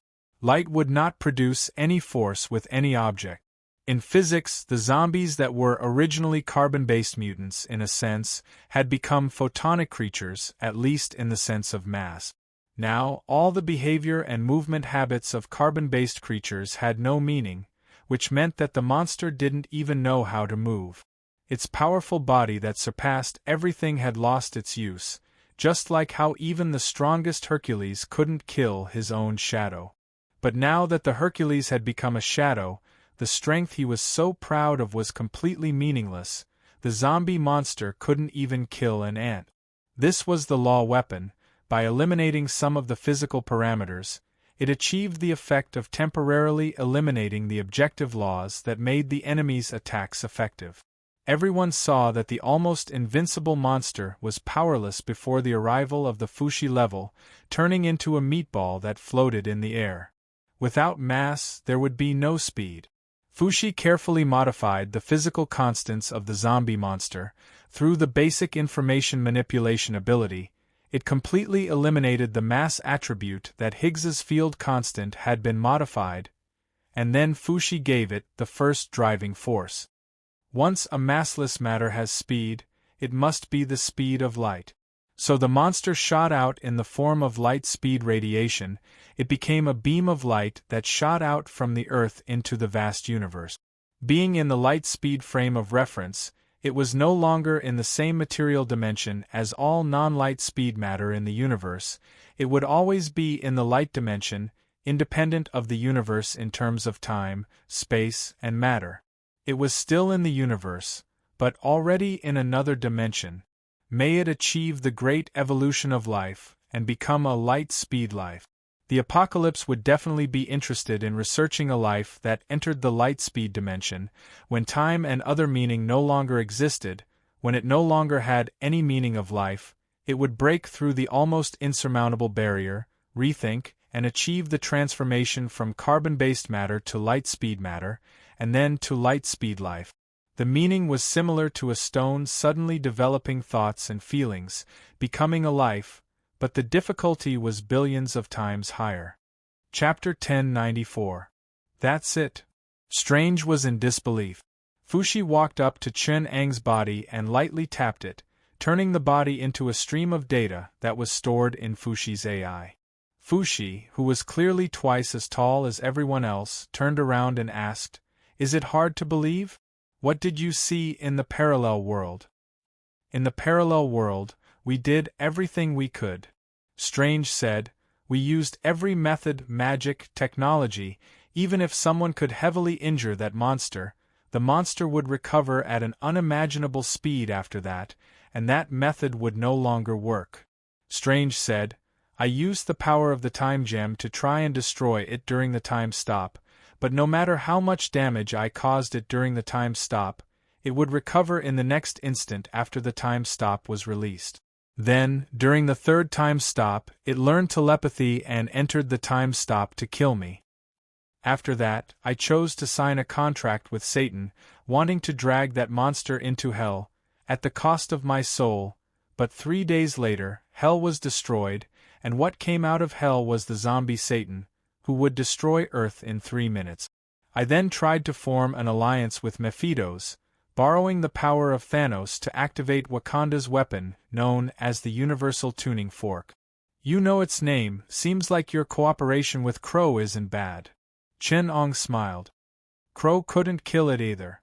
Wakanda's dangerous weapon had once completely destroyed its body, but it soon evolved into a pure spiritual form, then used vibranium as a body to be reborn. Strange hesitated for a moment, but still asked, You removed its mass and shot it out at the speed of light. I thought it would evolve into a photon creature. Then, it would come back to destroy the world. Will that be the case in the future? Chen-Ong asked. Strange pressed his index finger against his temple, gazed into the void for a while, then shook his head. There is no such future, it's a famine infected. Not famine, it's not as powerful as you think, Chen-Ong said. In fact, this infection is a part of famine. The stairway of the sun pollen has mutated into carbon-based lifeforms, a weapon of destruction that specifically targets carbon-based lifeforms. It can be said to be a carbon-based lifeform killer. It has all the evolutionary potentials and possibilities of carbon-based organisms. At the same time, it also has infinite vitality. Even the Human Revolutionary Alliance, after its spores spread out, could only abandon the Earth and destroy this life form along with the Earth. Otherwise, it will evolve endlessly or adapt. Infected, let's just call it a zombie. Infected zombies were able to adapt to any environment at an extremely fast speed. In order to use the unique evolution and adaptability of these carbon-based lifeforms to achieve the effect of being able to deal with the extremely high variables of intelligent lifeforms, they had to use it in battles with endless variables. That is why it has to increase its efficiency and speed, which is why it can also learn, in other words, imitate, learn, and evolve from its enemies. It could be an instinct that the famine mutants absorbed from the Skrulls' genes when they mutated. The zombie virus cultivated from the corpses of the Skrulls has the ability to imitate and learn the characteristics of the life forms it knows, and because of its amazing ability to evolve and adapt, it learns from you, evolves, and adapts. That is why your abilities will not have a second effect on it. It may not be ready the first time, but your tactics will be meaningless the second time. But because all of its abilities originate from the unique lifeform of carbon-based lifeforms, it can only adapt and imitate carbon-based lifeforms. The fact that you can master those abilities means that they are suitable for carbon-based lifeforms. That means you will never be able to defeat the zombie virus because it can learn everything you know and even surpass it. That is why famine created it, a natural predator against carbon-based lifeforms. It can learn all your skills in the first round, and then get rid of you in the second round of evolution. In the end, it can easily eliminate you. With this kind of self-learning and self-adaptation ability, there is only one way for carbon-based creatures to die with it, and that is superhuman mutation. By creating a non-carbon-based creature and reaching the superhuman mutation point, it can destroy that monster.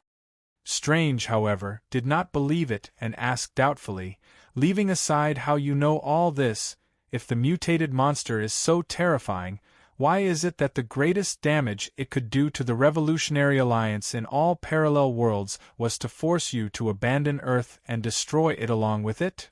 It is the natural enemy of carbon-based creatures, or rather, it is invincible against carbon-based creatures, even the intelligent individuals of carbon-based creatures.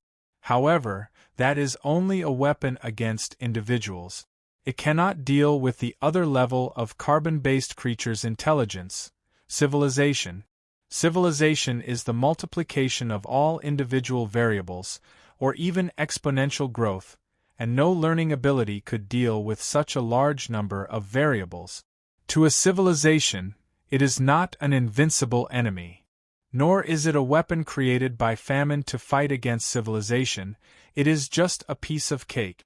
Famine and the other three horsemen are the real weapons created by the apocalypse to fight against civilization, the universe, and everything.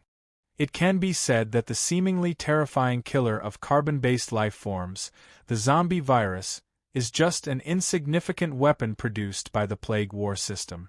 The original intention of producing this weapon is not to destroy civilization in the future, but to eliminate some individuals.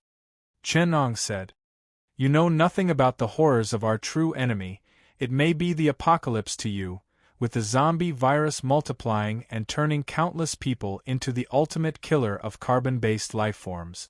It may be a calamity to your civilization, but to the Revolutionary Alliance, it is but an insignificant challenge in this war. The enemy we are truly facing is beyond imagination. Open your eyes and look at the multiverse. Under the shadow of the four horsemen of the apocalypse, all universes they wanted to destroy have never been spared. And the resistance of those universes has included everything you can imagine, but it is all useless.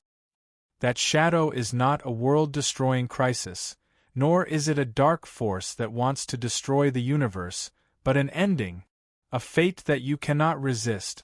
This is the corner of the war we are currently in. To the Republic, this crisis is but an insignificant part of the war, something that happens and repeats itself every day.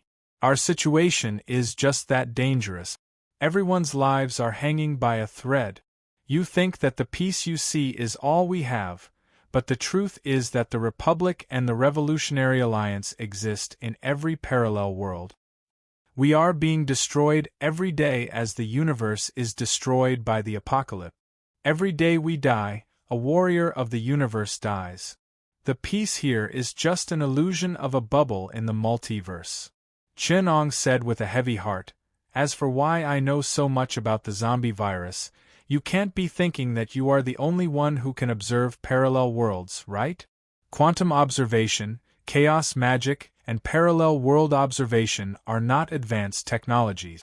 This Fushi descendant belongs to the quantum calculus information coverage type, and is the model used by the Republic for information warfare. Quantum observation, reading Akashic records, and directly reading and modifying the underlying information of the universe are basic operations. This type of model is called the God series. The God series is based on the authority of God, the result of trying to create a God with technology. The Republic includes the concept of God from all humans and non-humans, intelligent and superintelligent beings. It gathers the understanding of God from all civilizations to create the originals. Because the originals are too powerful. So they have no choice but to divide the authority of God, using different models to carry the different abilities of God. The series was based on ancient Chinese mythology and named different types of descending bodies. Fushi is the carrier of information that represents God's omniscient ability, and his sister Nuwa is the carrier of God's creation ability. So the past and the future, the known and unknown, your thoughts, the changes and unchanges of the universe are no secrets to Fushi. Because he is indeed omniscient. The zombie originals that were launched into space in the form of light radiation can't come back. Chenong said. Even if they do come back, it will be famine. When that time comes, we shouldn't be worried about such a trivial matter. Take me to see Steve. Famine's mutation will change depending on the carrier. The pollen of the stairway of the sun mutated into a zombie virus on the Skrull corpse, transforming the corpse into a zombie originals. But what kind of mutation will happen to the captain is hard to say. At that, everyone present began to worry. They turned to look at Turkara, leaving Black Panther a little embarrassed. He tried to change the topic. The stairway of the sun is so dangerous. We need to find the remaining Dapaya tribe members, and learn how to seal and control it. Seal. Chen Ong snorted. Wakanda is in charge of watching over war. Do you have any traditions or methods? He asked. Vibranium isn't as dangerous as the stairway of the sun. Most people don't even realize that it's a dangerous existence, Tekala explained. The Dapaya tribe believes so as well. Chen Ong replied. Are vibranium and the stairway of the sun dangerous? Of course, they weren't dangerous when they were inactive. The Dapaya tribe even used the pollen of the stairway of the sun to create powerful warriors. But why is it destroying the world now? Is it because we don't know how to control the stairway of the sun? Chen Ong sneered. It's because the famine has become active. When the war begins, vibranium won't be any safer than the stairway of the sun. Turkala said in shock, You're saying that Wakanda is in a very dangerous situation right now, and that my people might be living next to monsters like the stairway of the sun. The stairway of the sun created the zombie virus. If we hadn't dealt with it properly this time, it would have been a disaster not inferior to the one Enchantment faced. What would vibranium have created then? Strange said solemnly. Think about it, what did Klaus create with vibranium? Chen Ong prompted. The cosmic tuning fork. Strange muttered in horror, but that's something Klaus created himself. Then who created Klaus? He's a life form made of vibranium, Chen Ong said. Whether his thoughts were Klaus or vibranium, it's hard to say. It's more likely that when vibranium made him Klaus, he was Klaus. Make him another Klaus, and he'll become another Klaus. Did Klaus' thoughts originate from himself? Who knows? The 5 guardian tribes have never been able to seal or guard the 4 horsemen and the Messiah. It was the 4 horsemen and the Messiah who were guarding them. Do they think they're guardians? In truth, they're just a bunch of prisoners, controlled by the 4 horsemen and used to wake them up. They're a bunch of living alarm clocks. Then what's the point of everything we're doing now? Potts asked. Maintaining this ancient order, only to discover that it's meaningless. They'll wake up one day. Stop the alarm clock before the bomb explodes, Chen Ong said nonchalantly. Is there any point in making us run a little further?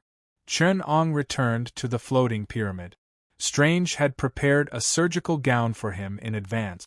Chapter 1095.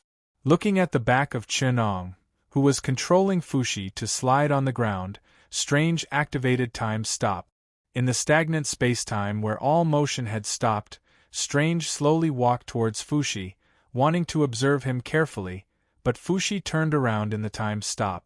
Chen Ong looked at Strange and said with a smile, You want to know my weakness? Strange was silent.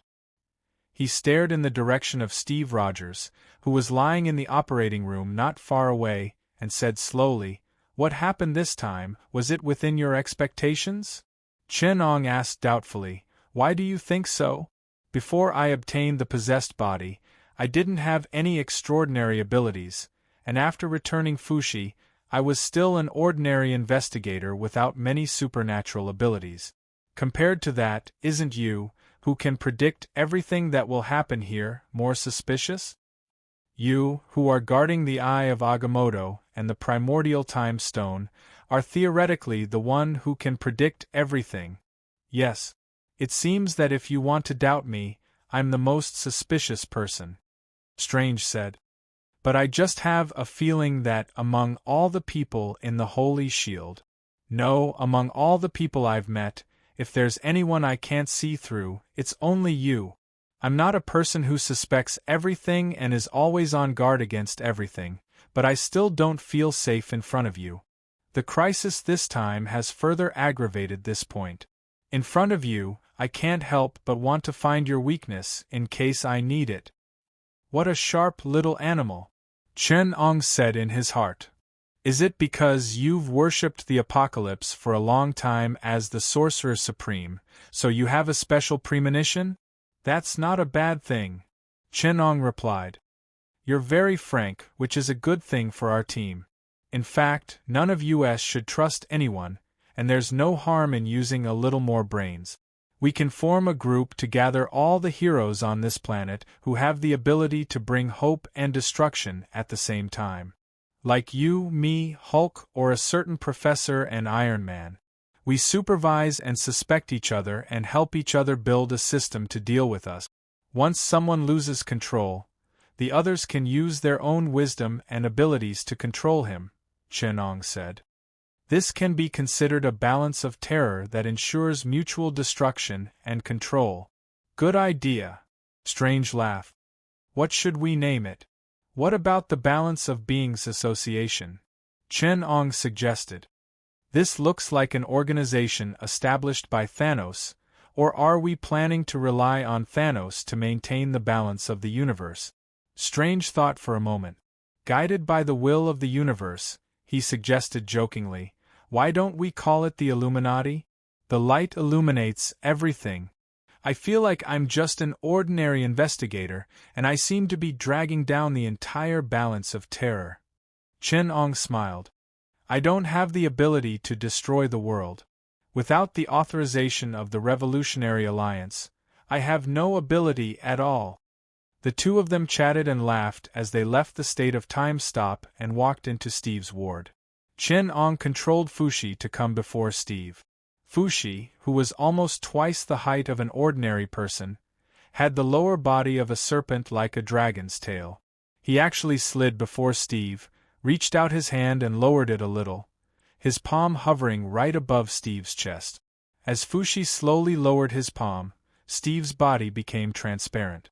Countless nerve-electric signals glowed faintly as they moved through the transparent body, allowing everyone to see it with their own eyes. The normal nerve signals were shown as silver, but a large golden haze of light could be seen slowly spreading through Steve's body. The situation is not good. The virus's mutation process has become closely connected with his life force. Steve's body has been modified by the Superman serum, and the mutation of his genes is inseparable from him. The virus has easily infected the Superman serum in his body. After so much time, the virus has long become inseparable from him.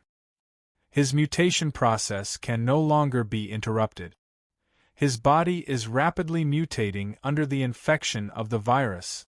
Can you see what the effect of the virus is? Strange asked worriedly.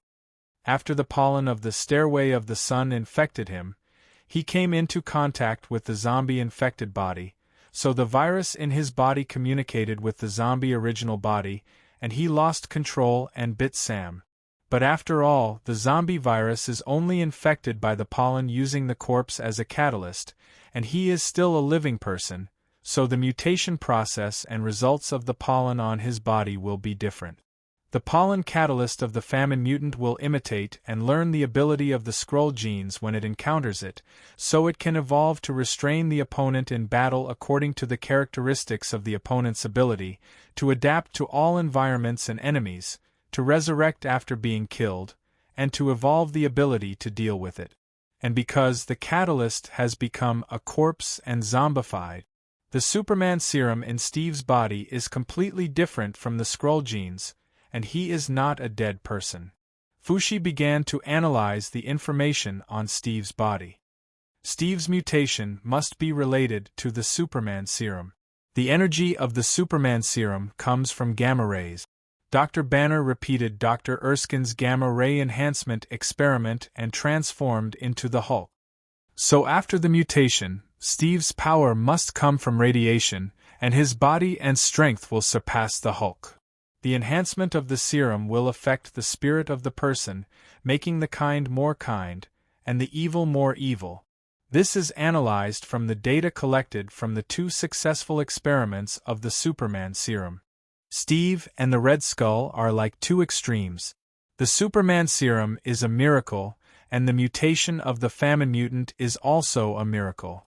When the 2 miracles meet, the energy that erupts is unimaginable. This will create a perfect carbon-based life form. If the previous zombie virus is a perfect carbon-based lifeform killer, then he will be a truly perfect carbon-based lifeform, with a stronger body and strength than the Hulk, but a perfect person mentally. Perfect person?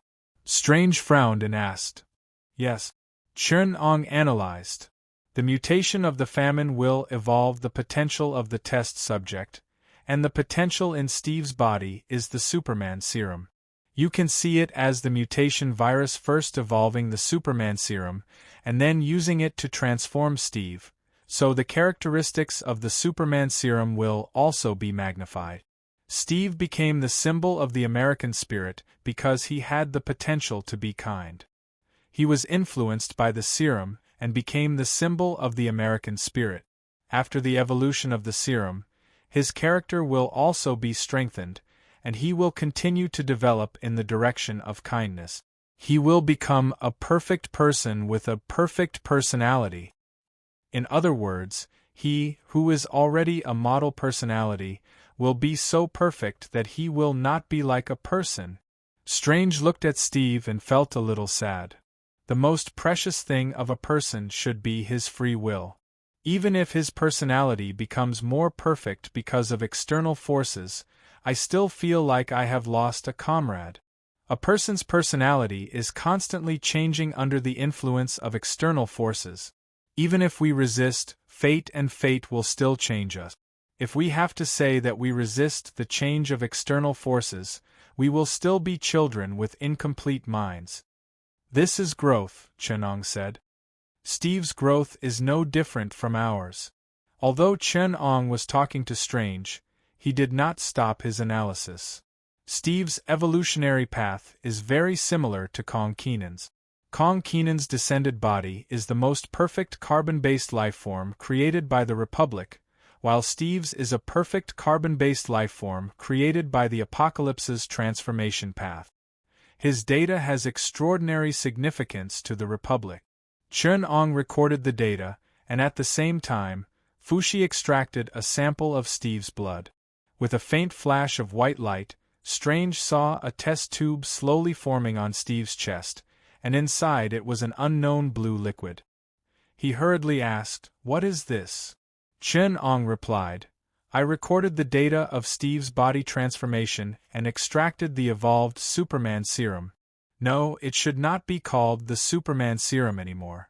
It has far surpassed the original version. If the original version was to cultivate and transform a super soldier, then the famine mutation version is to transform a perfect person. It's Superman. This serum should be called the Superman serum. Does this so-called Superman serum have no side effects?" Strange was still worried. "It is a mutation caused by famine. If there are no side effects, I don't believe that the 4 horsemen of the apocalypse are cosmic philanthropists. Don't worry, the Superman serum is perfect. There are no side effects, creating the most perfect carbon-based life form." Chun-Ong stared at the serum extract and said obsessively, "The only thing to worry about is, Steve has more than the Superman serum in his body. He also has the virus from the zombie pathogen. Everyone in contact with the pathogen, especially the injured Sam and Steve, is likely to be infected. I have confirmed that Steve is infected. It's just that the Superman serum is resisting the virus that turned him into a zombie. I was wrong. There is more than one virus on the zombie pathogen. It's just that the fusion of the 2 viruses is too perfect, so I treat them as one. It's a virus that turns corpses into zombies, evolved from the genes of the Skrulls. The one with perfect evolutionary adaptability is another virus. The former is still a zombie virus, and the latter, let's call it the Doomsday virus. The Earth was almost destroyed. The Superman serum will reject the zombie virus because the zombie virus is harmful. It will turn Steve into a zombie, but it will not reject the Doomsday virus that can evolve infinitely and adapt to the environment. The 2 viruses are even coupling." "Oh my God!" Chun-Ong exclaimed. "This is really the perfect evolution of carbon-based lifeforms." Strange reacted and said, You said that the Superman serum is perfect and will not bring negative effects to Steve. The only thing to worry about is that Steve has more than the Superman serum in his body. That is to say, the Doomsday virus will bring negative effects? From the name, you can see that the Superman serum does not have the characteristics of a virus. It is not contagious, but the Doomsday virus, it is extremely contagious. And the Doomsday virus originated from the mutation of a corpse. The cell consciousness it infects has a strong desire to destroy. It may infect Steve's perfect personality, or at least distort it. Chun-Ong said, distorted perfection is far more terrible than imperfection. If there is only the Superman serum, Steve's personality will only be a morally perfect person. But with the infection of the Doomsday virus, I don't know how it will distort Steve's personality. It may be a god who cannot tolerate imperfection, or it may be an emotionless Holy Spirit. We have to help Steve, Strange said anxiously. Can you remove the Doomsday virus from Steve's body? The virus has already combined with Steve's life base. It no longer meets the conditions for separation. The mutation has already rewritten Steve's underlying data, so I have no other way. Chun-Ong thought for a while and said, the only way is to enable a backup. Backup? Strange mumbled the strange word. What do you mean by backup? A backup is to restore his information before he was infected. I can observe Steve's information before he was infected and then copy it to the present. After deleting the mutated data, Steve's state will go back to the state before he was infected. You can go back as long as you want. 1 day, 2 days ago. Wait! Strange gestured for him to stop. He thought for a while and shook his head. No. You want to copy a past Steve and then completely destroy the present Steve. This is not going back in time to restore the state. This is extracting the old backup and then deleting the present file. You want to kill Steve. You are creating a healthy clone of Steve and then killing the real him so that we can pretend that the clone is him. In a sense, this logic is correct. Chun-Ong said, turning a person's time back to the past 1 day, does that mean killing the person in the present? No matter how you look at it, objectively speaking, this is indeed a murder. I can't agree with this method. Strange, who was familiar with the relationship between space and time, felt his hair stand on end. These paradoxes in space and time involved self-identity. He had yet to have a complete understanding of them. As three-dimensional creatures, it was difficult for humans to understand the concept of unchanging space and time of four-dimensional creatures. This required the continued progress of human civilization to find an answer. At least for now, this method still had ethical problems. Thus, it was impossible for Strange to agree to this method. Then there's no way to make Steve return to his original state. Chun-Ong said. We have to accept his change. That's not called returning to his original state, Strange said.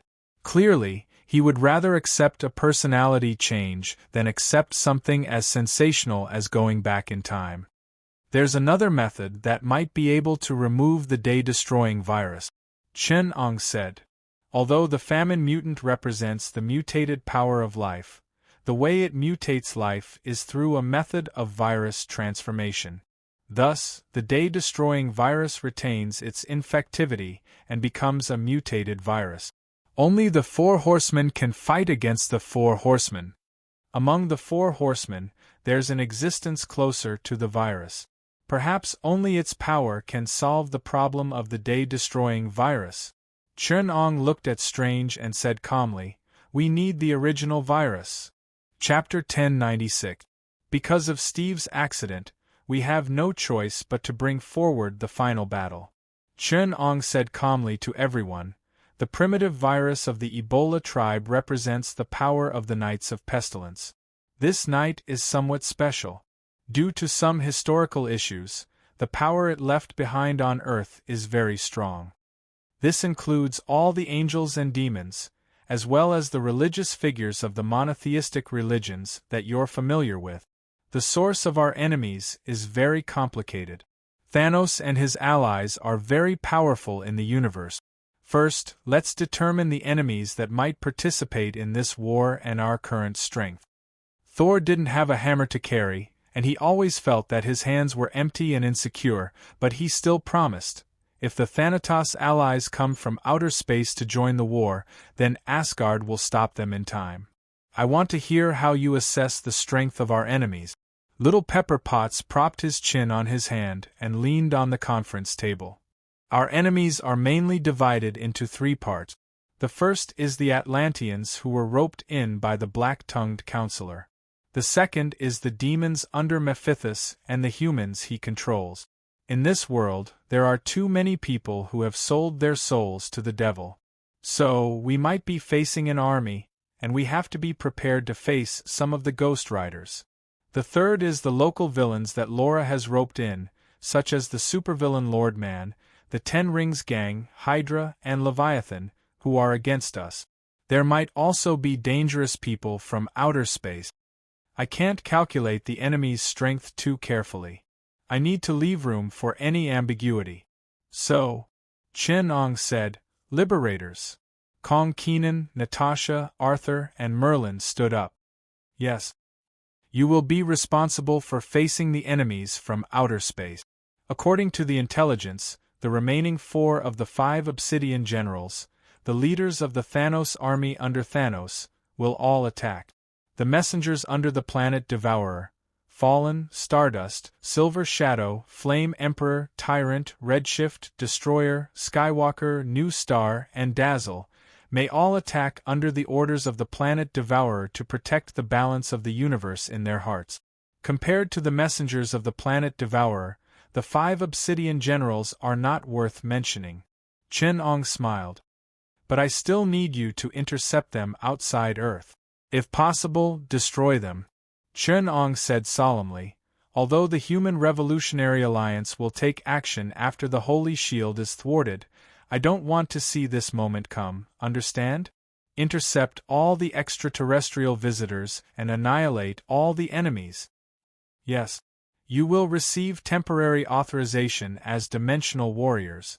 Generally speaking, Dimensional Warriors will follow the army to fight in parallel worlds and participate in the destructive war against the apocalypse. This time, because the enemies are subordinates of the 5 great gods and are more difficult to deal with, and the Dimensional Warrior Army is unable to spare any manpower because 52 parallel universes will be destroyed in the near future, so you are granted temporary authorization to carry descended bodies to fight.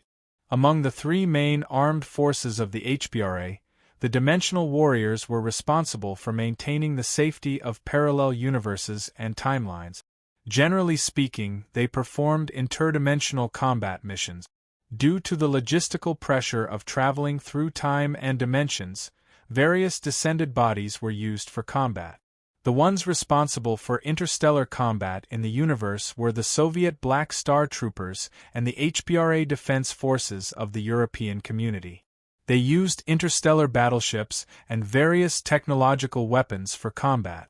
That was why the universe was filled with the Soviet Black Star Troopers burning glass everywhere. The defense forces of the European Community were generally responsible for the defense of the HBRA, while the Dimensional Warrior Army of the Republic had long been deployed to fight in other parallel worlds. Not every parallel world had the HBRA's descent. In worlds without the HBRA, in order to prevent the apocalypse from closing the timelines, the HBRA had no choice but to send the Dimensional Warrior Army into these parallel worlds to fight. Chen Ong continued to formulate the battle plan. Turkara, we will support you with a batch of vibranium technology weapons. When the war begins, you will be responsible for infiltrating Wakanda and gathering the warriors in Wakanda who are willing to resist. Strange will go with you. The HBRA is currently transferring over the Primal Spirit Stone, and Turkara will help you control it and remove Ebony Throat's mind control over the people of Wakanda. Turkara said excitedly, I've been waiting for this day for a long time. A trace of deep-rooted hatred flashed through his eyes. Chen Ong had to remind him, Crow is very likely already under the control of the War Knights of the Vibranium. He's very powerful, and we need to deal with him together. You can't destroy Wakanda because of a moment of impulse. The cosmic tuning fork is too dangerous. If Crow controls it, he can easily destroy Earth, let alone Wakanda. So I will deal with Crow myself. For this, I will use a descending body that can restrain him. Strange. Chen Ong turned his head again. Ebony Throat is yours. Strange nodded. I've found a way to defeat him. He won't be a problem. The Atlanteans will be dealt with by the former Divine Spear Bureau and SHIELD.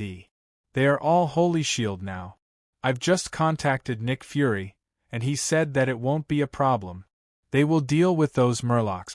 Chen Ong continued, I've contacted the Vatican. Although they don't dare to make a move against the 4 Armageddon Knights, nor do they dare to get involved in their Lord's mess, they still dare to attack those demon worshippers.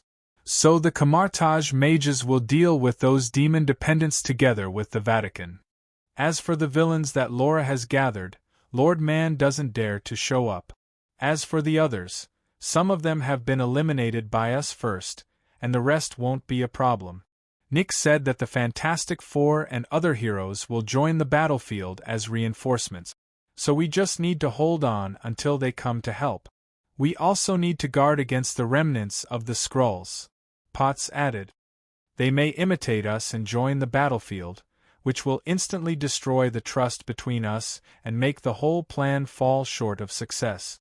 Yes, we also need to consider this, Chen Ong said. But fortunately, I only need to decide the general direction. These things, including the enemy's intelligence and tactical settings, and the recorded plans in case of accidents, are all handled by the combat department. Now they are down there analyzing the intelligence and making plans. Because the time of the decisive battle has been brought forward, I don't know how many of them are cursing. Chen Ong shamelessly shirked the responsibility. The little spider, who was listening at the side, asked in confusion, Are we going to snatch that primitive virus? It can cure the captain, right? Ugh. Chen Ong coughed and said, We are going to protect the primitive virus from falling into the hands of the bad guys, to protect the safety of the last seal of the 4 horsemen. You have seen for yourselves the disaster that happened here after the famine began. If we did not deal with it in time, would our universe become like some of the parallel universes? In some of the worlds destroyed by the apocalypse, there are many universes where everyone was turned into monsters by famine and plague. Learn about the zombie universe and the alien universe. So, we are going to protect the safety of the world from threats, to ensure that the situation will not continue to deteriorate. Potts interrupted him and turned to the little spider. Don't listen to his official statement. Yes, we are going to take the primitive virus to cure the captain and to protect the safety of the damn world. After saying that, Potts realized that although she wanted to refute the serious consequences Chen Ong had mentioned, when she thought about it carefully, it was true. She pressed her head, feeling like she was on the verge of breaking down. King's safety of the world. When I just graduated, the biggest threat in the world was those damn kind, but now it looks like there are some damn cute terrorists. But now, ever since that egomaniac shouted at the press conference, I am Iron Man, there is big news in this world every few days. At first, it was just fighting a bunch of aliens, but now, poor Earth will be destroyed 5 or 6 times in one incident. If we are careless, Earth will explode into ashes with a bang. In the past, we only had to deal with one bad guy, but now, each of the bad guys can make a big deal out of it. The world security crisis has already appeared in a group. Today, we have just stopped the zombie virus from destroying the world, and the next second, we have to fight with a group of criminals who want to kill half of the people for that damn doomsday virus. Something that can destroy the world. And there are 5 of these things, and 3 of them have already been activated. After listening to Potts' complaints, the new Batman suddenly felt a chill run down his spine. Why do you want to fight with Earth? What's so good about Earth? The moon is safe, and the dangerous Earth should be left to the humans. Why do the Inhumans want to die? Maximus is really asking for it. Isn't it good to be alive? He actually wanted to kill his younger brother, who didn't know the immensity of heaven and earth. Chapter 1097. In Bonanzana, the capital of Wakanda, the king's guards were lined up in 2 rows. All the residents of the city were either forced or half-voluntarily to come here to participate in the coronation ceremony of their king, even though everyone knew that the metal man with rotten teeth behind their king was the real master of Wakanda. But this did not prevent Crow from promoting N'Jadaka on the stage. In order to show his authority, the traditional location of the king's coronation was moved from the Grand Canyon of the River Tribe to the front of the Vibranium Tower, the Universal Tuning Fork. The controlled high priest was responsible for presiding over the ceremony, but there was not even a part in the ceremony where the Black Panther took the heart-shaped herb antidote and accepted the challenge as a mortal. In order to show the international community that he was not a colonial dictator of Wakanda, but a supporter of the Orthodox royal family, Crow specially allowed some foreign reporters to record this ancient, traditional ceremony. But if the camera was pulled up and turned to other places, mercenaries could be seen everywhere in the city. They were patrolling in secret places with weapons in hand. This was Crow's order, to prevent the reporters from photographing these heavily armed mercenaries and exposing the false peace here. The elite mercenaries stared vigilantly at all suspicious people. Crow had fed them well, and a large amount of money from selling vibranium was squandered on their military expenses, so they were also satisfied with their loyalty. Vibranium technology was also monitoring the entire place, and the FBI agents disguised as reporters secretly exchanged glances with each other. The security here was too tight. Not to mention people who intended to cause trouble, even an army would be useless. Ladies and gentlemen, let us welcome the Prince of Wakanda, the son of Prince N'Jab, His Royal Highness N'Jadaka, who is here to be crowned king. The high priest announced loudly. This was also a program specially provided for foreign reporters. N'Jadaka's upper body was bare, and his body was densely dotted with scars. This was a warrior's souvenir. Every time he killed someone, he would stab such a scar on his body according to tradition. This prince was truly a murderer, and it was not in vain that he once had the name Eric Kermungo, killer trafficker, killer demon. At this time, in the sky directly opposite Bonanzana, a small near-Earth flying ship, Sunboat, was quietly hovering nearly 10,000 miles above the ground. Kelly Potts was watching the live broadcast provided by the remote sensing radar and the astronomic-grade camera. She sat next to the open cabin door and put her feet down through the open cabin door.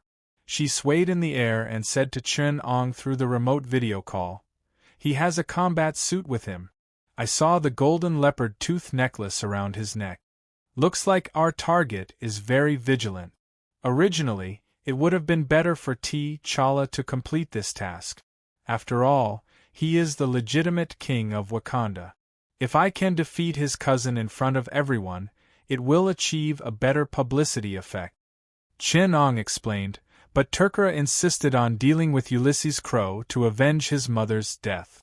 With the support of the Sacred Shield, his sister, Princess Surue, has developed a variable frequency vibration device that can change the vibration frequency of vibranium and crack Crow's ability to deal with vibranium. The vibration frequency of the vibranium will be disrupted by the device that guides the vibration of the combat suit all the time. T'Challa thinks that this way he can deal with Crow. "So I can only trouble you to make a trip," Chen Ong said. "I have to prepare to deal with that huge vibranium structure. Crow will definitely be controlled by it. I have a hunch that that is the challenge brought by the War Knight." Potts smiled. "I'd love to. It's been a long time since I've been a hero. Standing here now, to be honest, it makes my blood boil. It's like I've returned to my youth."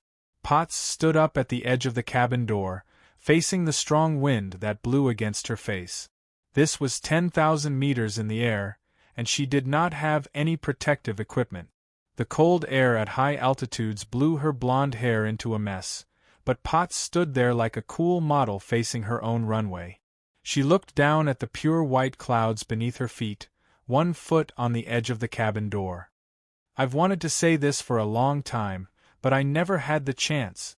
Potts' tone was slightly excited, her blonde hair draped over her face, and her expression was somewhat indiscernible. She spread her arms, lowered her waist, and leaped down from 10,000 meters in the air gracefully, as if she was diving from a high platform.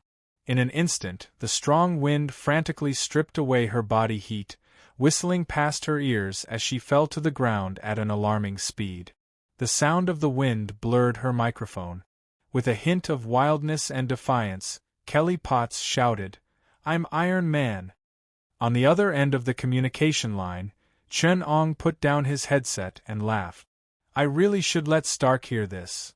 In the spaceship behind Potts, a blue flame near the engine spewed out silver-blue mechanical parts. These large parts had anti-gravity jet thrusters at the rear. Vibranium crystallized with a strong magnetic field was applied to the strengthened adamantite alloy through IPL's atomic recasting grade forging equipment, forging an indestructible outer armor that was at the same time extremely light and could perfectly absorb impact force.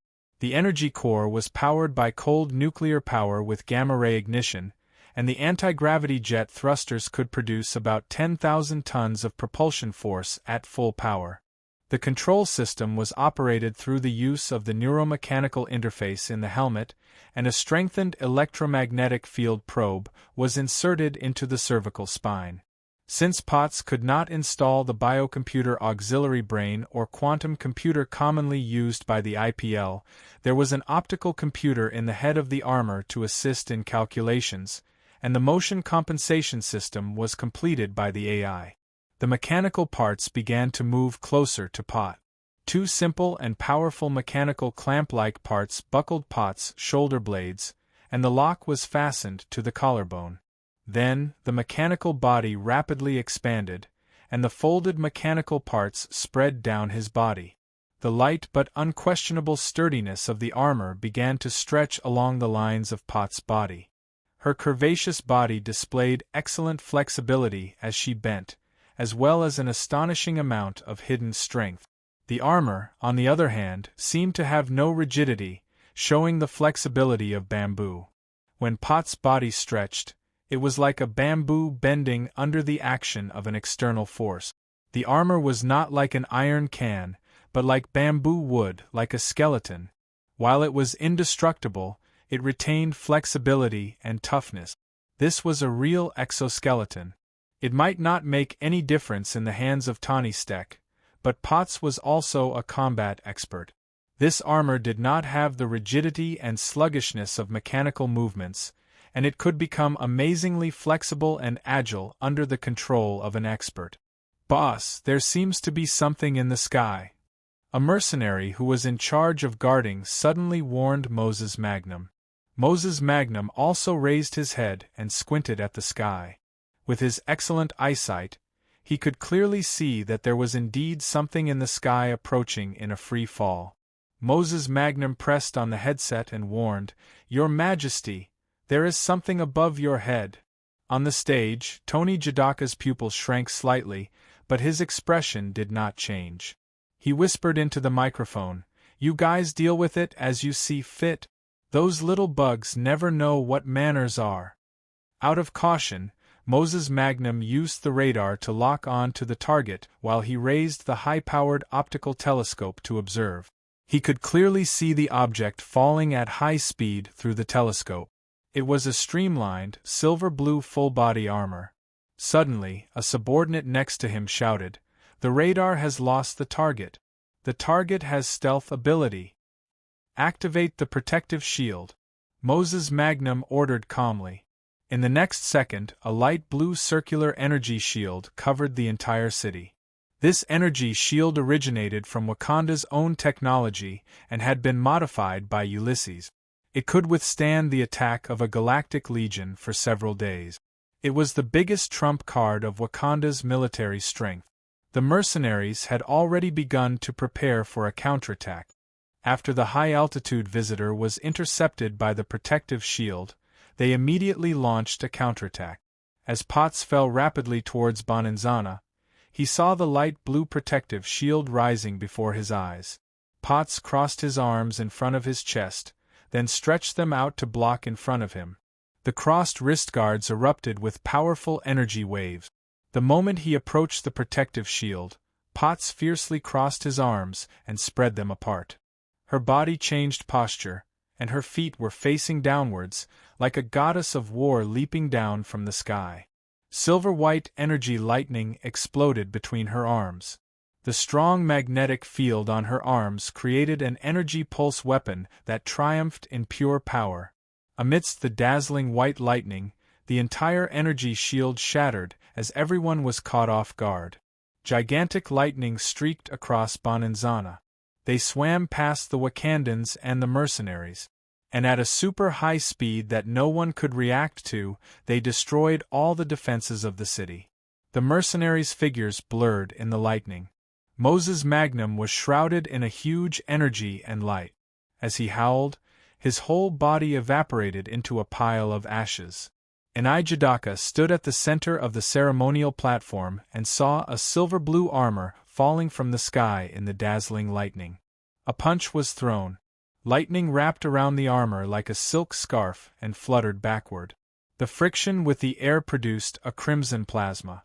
The entire body of the armor exerted force, and a blow of 50,000 tons of hydraulic press power was produced. Enijadaka heard the roar of the air, as if a thunderstorm was nearby. But the lightning was only formed by energy. What really produced the thunderstorm sound was the mechanical power of the fist covered in armor. In front of it, the vibranium suit that covered Enijadaka's entire body was as thin as a layer of paper. The fist pierced through Enijadaka's chest, creating a wound the size of a basketball. The intense friction generated heat and turned it into plasma air, evaporating part of his flesh and burning the other part black. From Enijadaka's chest to his ribs, there was only a trace of flesh left. His entire chest and half of his abdomen had been pierced through. One could clearly see the seam on his back. The edges of the wound were charred black. In the armor, Potts' voice was a little uncertain as he asked, "The power of the armor you gave me seems to be a little too powerful."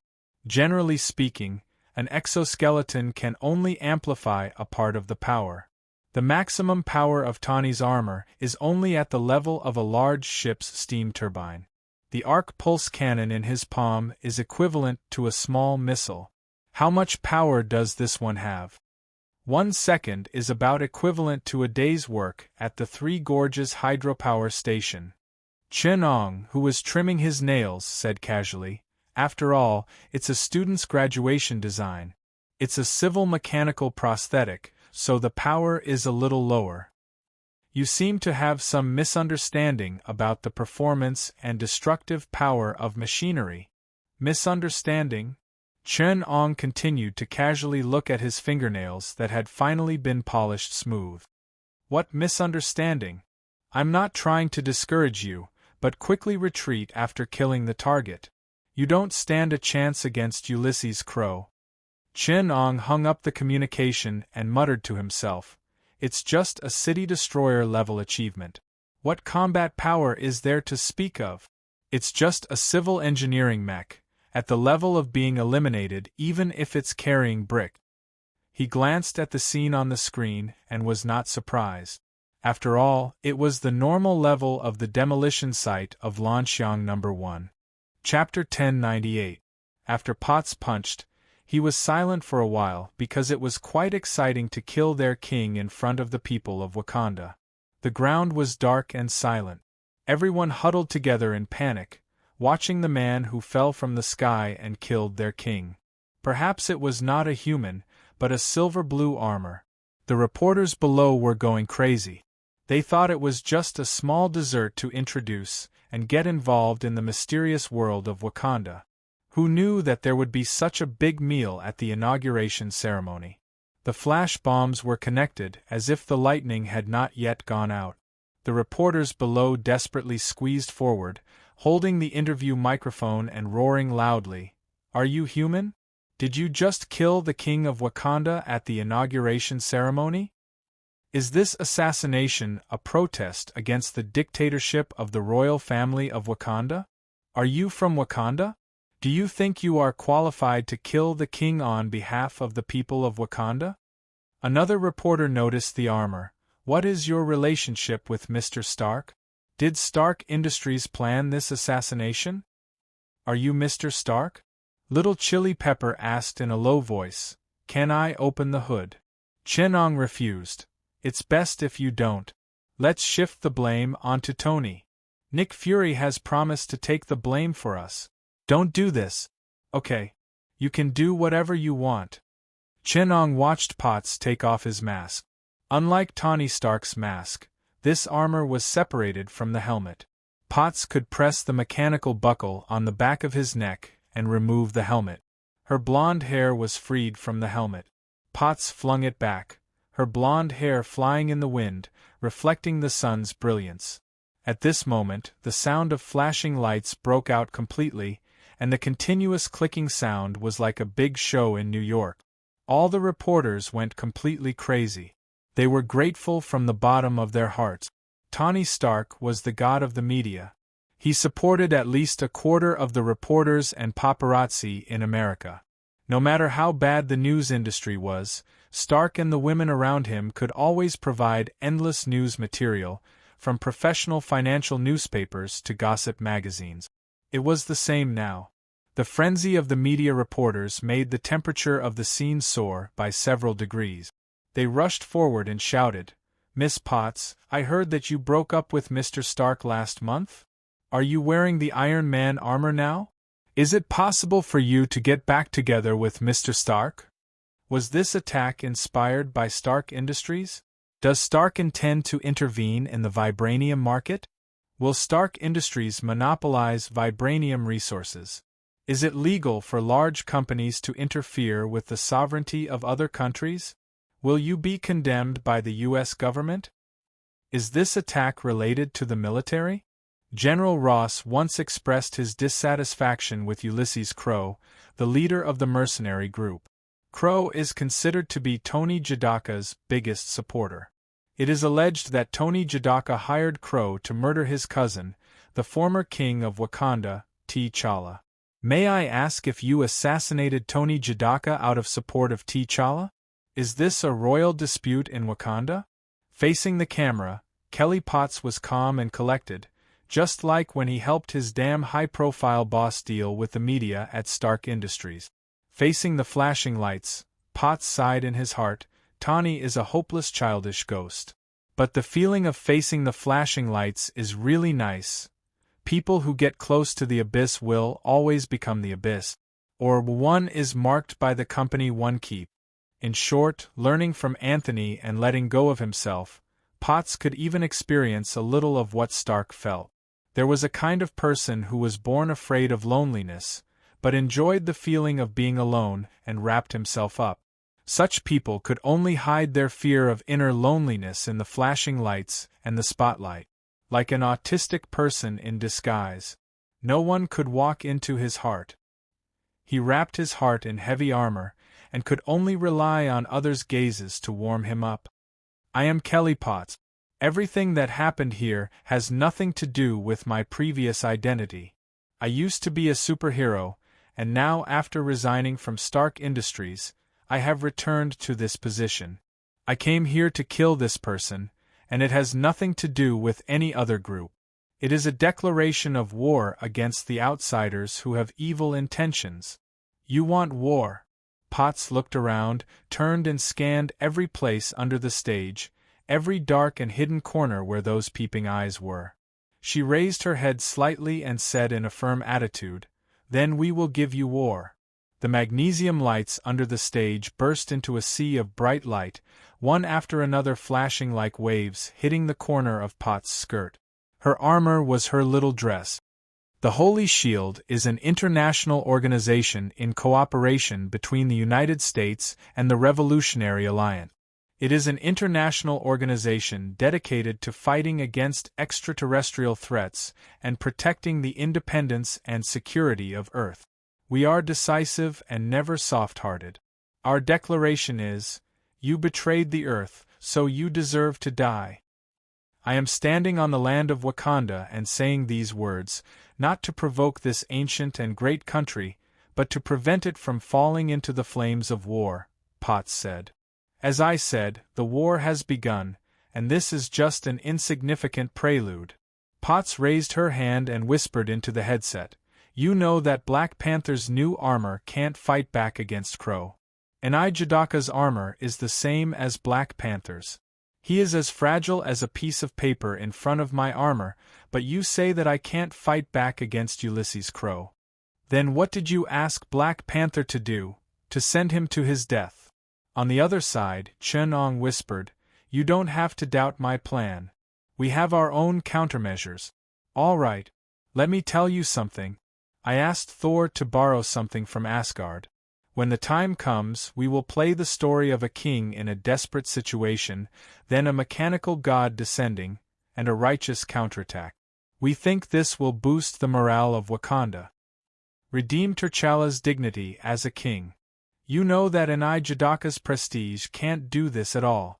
He can only do it by defeating the real villain, Crow, and win back the people's hearts." "What should I do now?"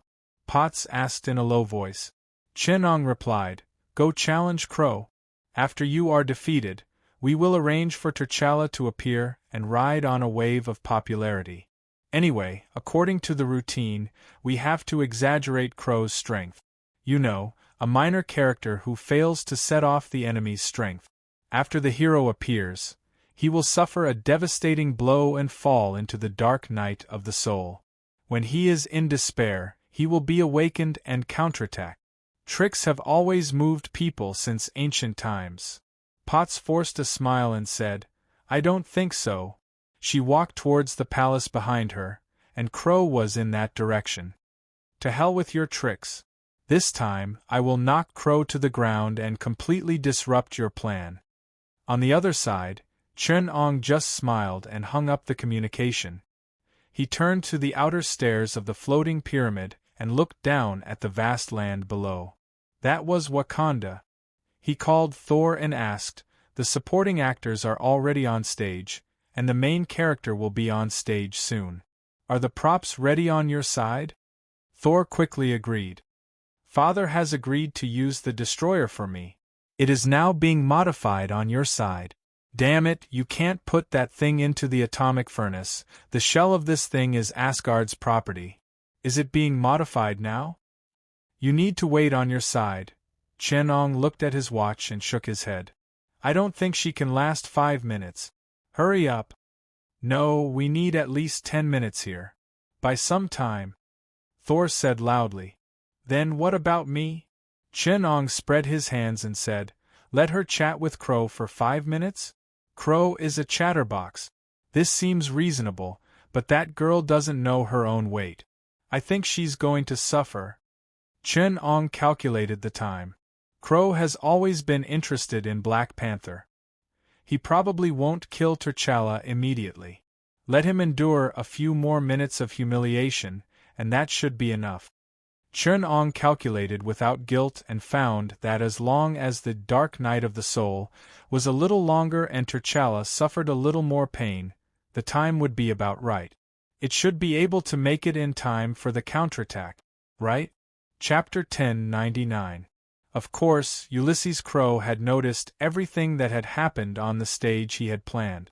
Zheng Shangqi thought that Crow would immediately go and solve the problem, but he was surprised to find that not only did Crow not interrupt the process of Potts killing Tony Jadaka, he even looked a little sluggish. Zheng Shangqi noticed the fear in Crow's wandering eyes. Of course, it was not fear, but a memory in which Crow was as helpless and weak as a child. It showed how deep the shadow in his heart was. "He's here," Crow muttered to himself. "No, I can't let him find me." Crow felt the shadow around him all the time. He even wondered why he had built the vibrating gold tower. Adam did not appear in front of him, but the existence behind Adam, the more terrifying original, had quietly shrouded him in his shadow. Everything was clearly free, but he felt that he was already in the abyss, surrounded by the shadow of that existence. No. I don't want this Wakanda anymore. Crow thought of this and immediately stood up, ready to escape from here. He wanted to escape the vortex created by that existence, but at this moment, Crow's body suddenly stopped. He stood quietly on the spot with his back facing Jing Shangqi. Jing Shangqi knew that he was not such a curious person, but Crow's abnormal behavior made him feel that something was wrong. He uncrossed his arms from around his shoulders and stepped forward to see what Crow was up to. At this moment, little Chili Pepper was approaching. She suddenly felt a little oppressive in front of her, as if something she could not understand was happening quietly. It was like the sound of life sprouting after the first rain in spring, like the rolling sound of dark clouds in the distance in summer. Something was growing, she could feel it but could not understand it. Jing Shangqi went around and saw Crow's face.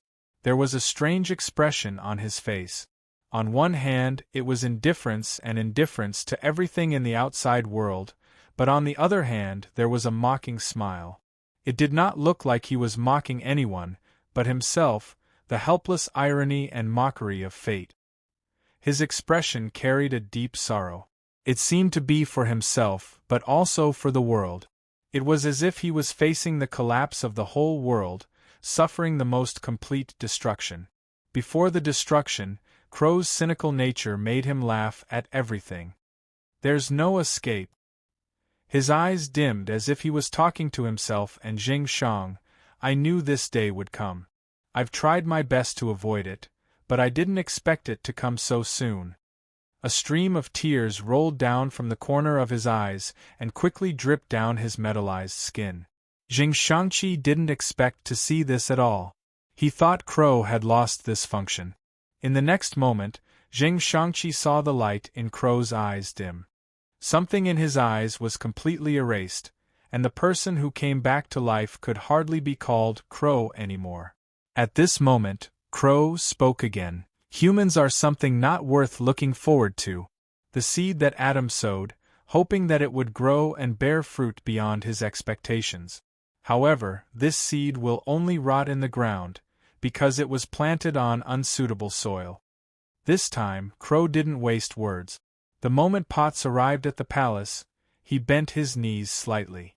The powerful pressure caused the metallic floor, which was mixed with a trace of vibranium alloy, to deform and tremble violently. The whole palace was shaking, and Crow had already shot out at a speed that even Jing Shangqi couldn't see clearly. Potts only saw a blur before his eyes. His entire body, along with his armor, was punched in the lower abdomen. The shock wave that penetrated through his body blasted out and smashed an entire tall building behind him. Fortunately, everyone in Wakanda was semi-forced to participate in the coronation ceremony, so there was no one in the building. Jing Shangqi's expression changed. He hurriedly ordered the frightened mercenaries to arrange for the citizens and reporters to retreat to the air raid shelters. The correctness of his order was undoubtedly evident in the next second. In the next second, Crow opened his mouth and began to resonate with his entire chest. A powerful pseudo-sound wave with enough energy to topple mountains and overturn the seas reverberated in his chest. The entire area above the diaphragm of his lungs became a huge cavity. Countless waves reverberated inside, and the powerful energy resonance caused Crow's mouth to become the place where countless waves gathered. A trace of power was revealed, and the energy reaction that was so powerful that it made people tremble was unleashed by Crow. A beam of dazzling destructive light erupted, accompanied by endless heat radiation, gravitational waves, pseudo-sound waves, and pseudo-sound waves. It vaporized half of Bonanzana. The battle compensation system in the armor urgently took over the armor, and it erupted with a speed that caused the air to tremble. Only then did it barely escape the range of the attack. The sound waves from Crow's mouth brushed past the armor, and it was on the verge of disintegration. Potts fell into a state of coma and lost consciousness due to his serious injuries. It could be said that he had failed miserably. The only reassuring thing was that for some reason, Crow didn't dare to unleash his power on Earth. The power of this wave was directed towards the sky, directly piercing through the atmosphere and vaporizing half of the atmosphere above Africa. The Black Uncles were shocked to see that the sky above their heads was leaking. A hole was revealed in the azure blue sky, revealing a black background. Countless stars were dotted in this incomparably deep sky. The atmosphere that was scattered by sunlight was directly vaporized, revealing the true face of the universe. Based on this situation, and the speed at which the near-Earth air was compensating, the African continent would welcome an astonishing low pressure in 10 minutes. Countless Black Uncles opened their mouths wide, breathing with all their might like live fish coming ashore. However, they couldn't absorb any air from the surrounding space. This was because the air density of the atmosphere had started to decrease to a level below the breathing pressure of the human body. The Black Uncles who were in a negative state would soon suffocate to death. In the ruins of Bonanzana that was half destroyed, the only thing that stood proudly was the vibranium tower. The cosmic tuning fork let out a weak sound. Crow's expression changed greatly, and he said in fear, "Your Holiness, I was wrong." Then, his body was directly torn apart by the fluctuation that was extremely weak in energy level, but whose frequency exceeded the range of the universe's background and could tear apart the multiverse. The vibranium material that was thought to be indestructible was easily torn apart, leaving behind a huge wound. In the skies above Wakanda, the Holy Shield's headquarters, which was unfortunate enough to face the resonance of the pseudo-sound wave, energy wave, and matter wave, was also made of vibranium. It was enscathed in the powerful vibration, easily coordinating the attack through resonance. However, the agents of the Holy Shield headquarters had also discovered the huge hole in the sky above Africa. The Human Revolutionary Alliance's Earth Defense System began to work. Unbeknownst to most humans, in the process of calculating using Planck time, the backup Earth stored in the alternate dimension silently replaced the original Earth. Through information coordination, all lives on Earth were transferred to the backup of this completely complex Earth. The original Earth returned to the alternate dimension for maintenance. There really are 3 Earths in this world. It's thanks to the ICP's preparations. Chenong sighed. The new consciousness after rebooting a blank brain is really an idiot. Let's first restore Ulysses Crow's consciousness data. Chapter 1100.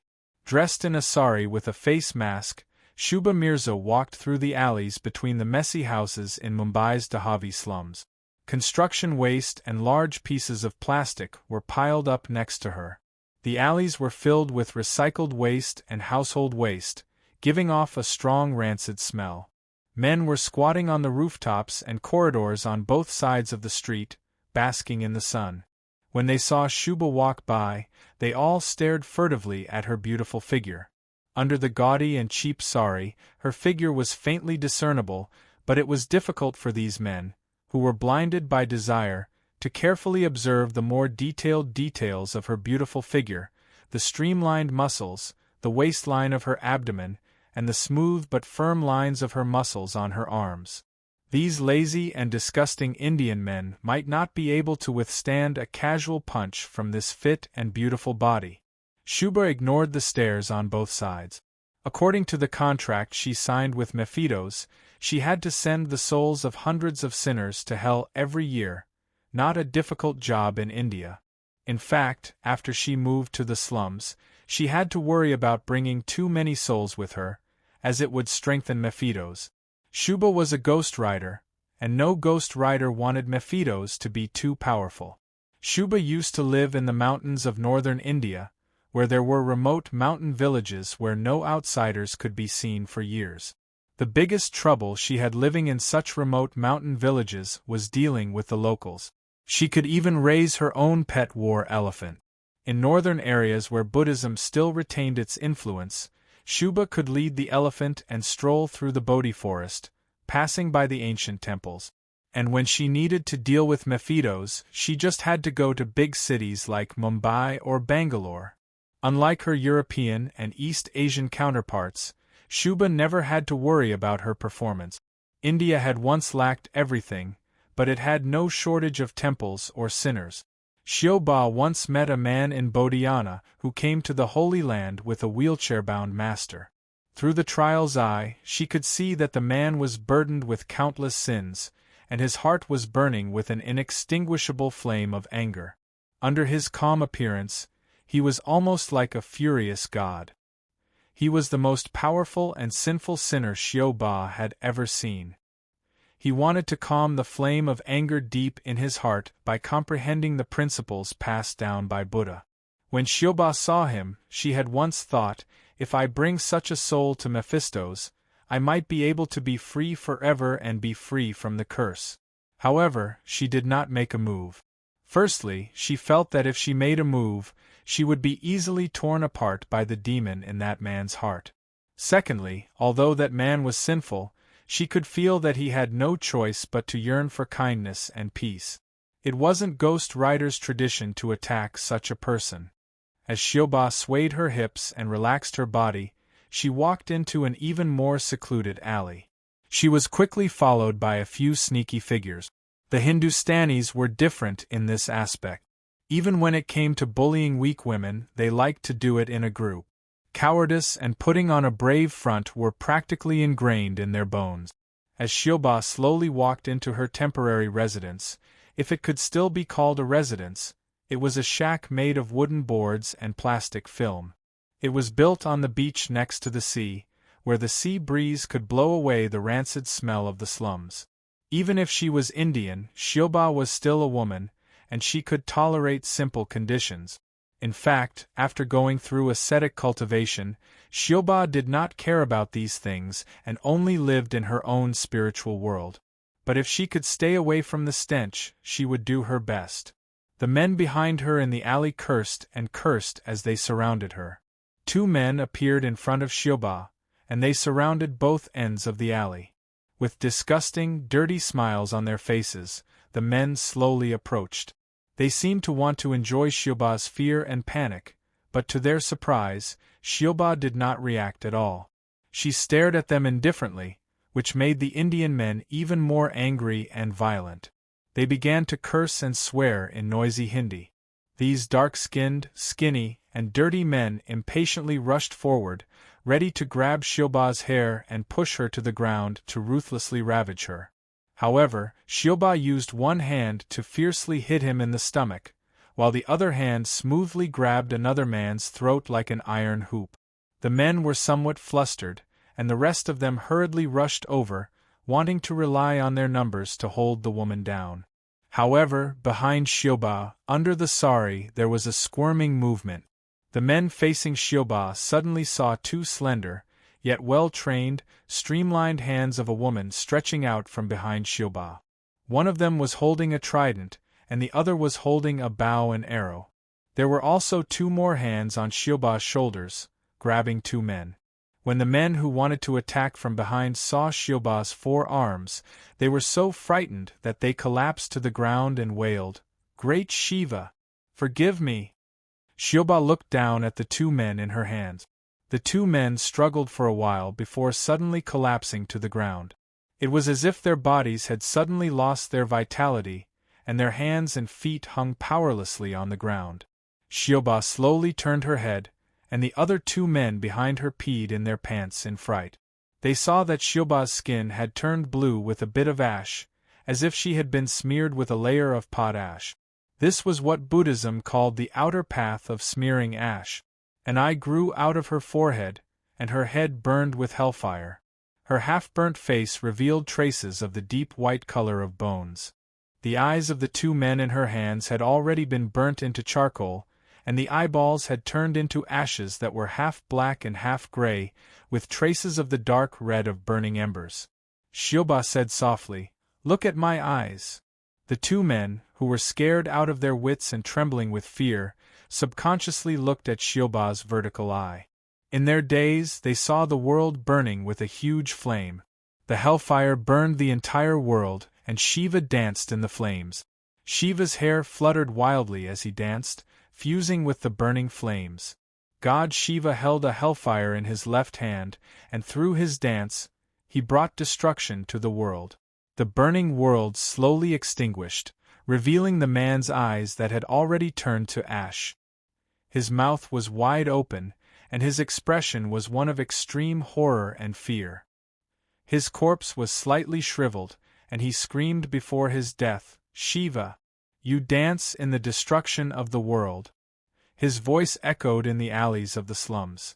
Shiva turned into Ghost Rider, with 4 arms and 3 eyes, holding a trident, a bow, and a sword unique to India. This form was almost identical to Shiva's form of destruction. However, Shiva was the god of creation and destruction, and he often held a drum and conch that symbolized creation. Legend had it that the world was born from the drum in Shiva's right hand and destroyed by the flames in his left hand. As Shiva destroyed, he created the world, creating an endless cycle of creation and destruction. However, Shiva did not have a drum that symbolized creation. Ghost Rider was an angel's spirit of vengeance that coexisted with humans, and the spirit of angels was born from plagues. Therefore, Ghost Rider had the potential to be infected by memes, which allowed Ghost Rider's power to be displayed in accordance with the myths and legends of various civilizations in the world. The Japanese Ghost Rider Bien Xiong's trials I would appear as Ksitigarbha Bodhisattva, while the Tibetan Ghost Rider's trials I was called the Angry Stare of 1,000 Buddhas. Shiva's trials I was Shiva's dance with Indian characteristic. Shiva returned to the shack she lived in, quickly packed her luggage, and walked out of the shack. Miraculously, an elephant walked out of the narrow shack and slowly moved forward under Shiva's lead. A person strolled along the beach with an elephant in tow. In the dusk, the elephant's body seemed to be plated with a layer of gold. The gold reflected off the surface of the sea swayed, as if it was burning. The war elephant, burning with hellfire, knelt down and used its trunk to guide Shiva, carrying her on its back. Under the setting sun, the war elephant took large strides, the hellfire on its body burning into a ring of fire, opening a door that had always been unknown. This was a door that Ghost Rider had opened to the dimension of hell with the help of hellfire, using the power of hell to travel through different times and spaces. When Shiva reappeared, she was surprised to find that she had not come to Africa's Wakanda. Instead, she appeared in a huge glass cylinder, surrounded by people in white coats and uniforms running back and forth. The people in white coats shouted, "Space guidance coordinates correct. The target has been taken to the collection point. Unlock the space lock on the Indian subcontinent. Unlock the information suppression on Mephithus. The target, Indian Ghost Rider Shiva, has been taken in." This glass cylinder was located in a huge laboratory, and this laboratory was full of transparent containment tanks. Shiva saw an acquaintance, Bien Xiong, not far from her, explaining something to the people in white coat. "I have no intention of obeying Mephithus' orders. I only went to Wakanda to secretly ruin Mephithus' plan." Not far away, there was a Ghost Rider dressed as a native Indian and a staff member looking at each other through the transparent cell. A black Ghost Rider, who looked like he had not been locked up for long, was calmly feeding the bone vulture on his shoulder. Next to him, a skeleton horse was uneasily digging its hooves. Further away, in a huge cube, several times the size of the transparent cylinder Shiva was in, there was actually an old biplane from the First World War. Its pilot, the Ghost Rider, was carefully maintaining its mount. Chapter 1101.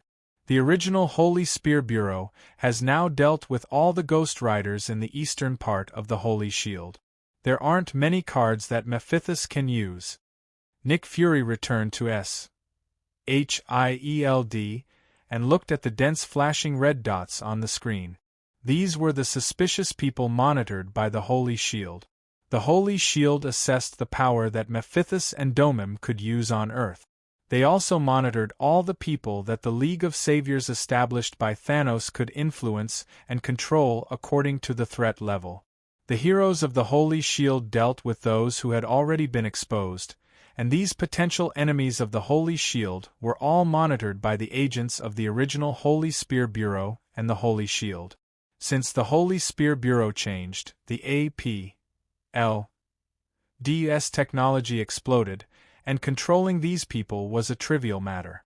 What was really worth considering was whether the heavily damaged SHIELD had enough power to solve the remaining problems. After the APLD took control of Europe, many European consortiums and capitals entered the United States. Coulson explained, "We can't identify what is behind the glamorous faces of the big capitalists, but we can be sure that some things that cannot be accepted by the APLD took this opportunity to infiltrate our country. For example, the behind-the-scenes controllers of the consortiums and former nobles who died accidentally some time ago." "Vampires," Nick said in a low voice. "There are also dark sorcerers." Coulson added, "There are many dark sorcerers, some with noble titles, some are hereditary members of the House of Lords of the Great Britain Empire, some control the evil cults in the small towns in the south of our country, and some are the controllers of financial groups. They enter our country with all kinds of legal and illegal identities. Mephitis controls many dark wizards and black mages. The only power that Domum can use on Earth is those wizards who believe in and borrow its power." Coulson added, "So, this time they will definitely take action." Nick Fury looked at the documents on the table. "The dark wizard who leads them is a descendant of the Spanish aristocracy and a Hungarian aristocrat, but he has been living in the Transylvania region of Romania. He was born in the era before Romania was independent from the Austro-Hungarian Empire, so it is difficult to say whether he is a Hungarian aristocrat, Romanian, or Spanish. He is Esteban Corazon de Pablo. When he was young, he was a close friend of Princess Cecilia. He helped the princess's lover, Count Andras, fight for Hungary's independence and presented the crown to the princess.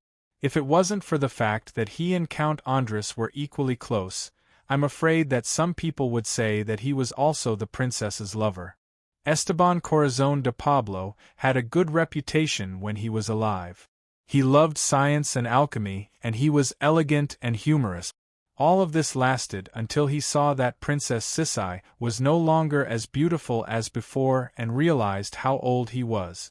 From that day on, Esteban Corazon de Broca began his mad pursuit of immortality and immortality.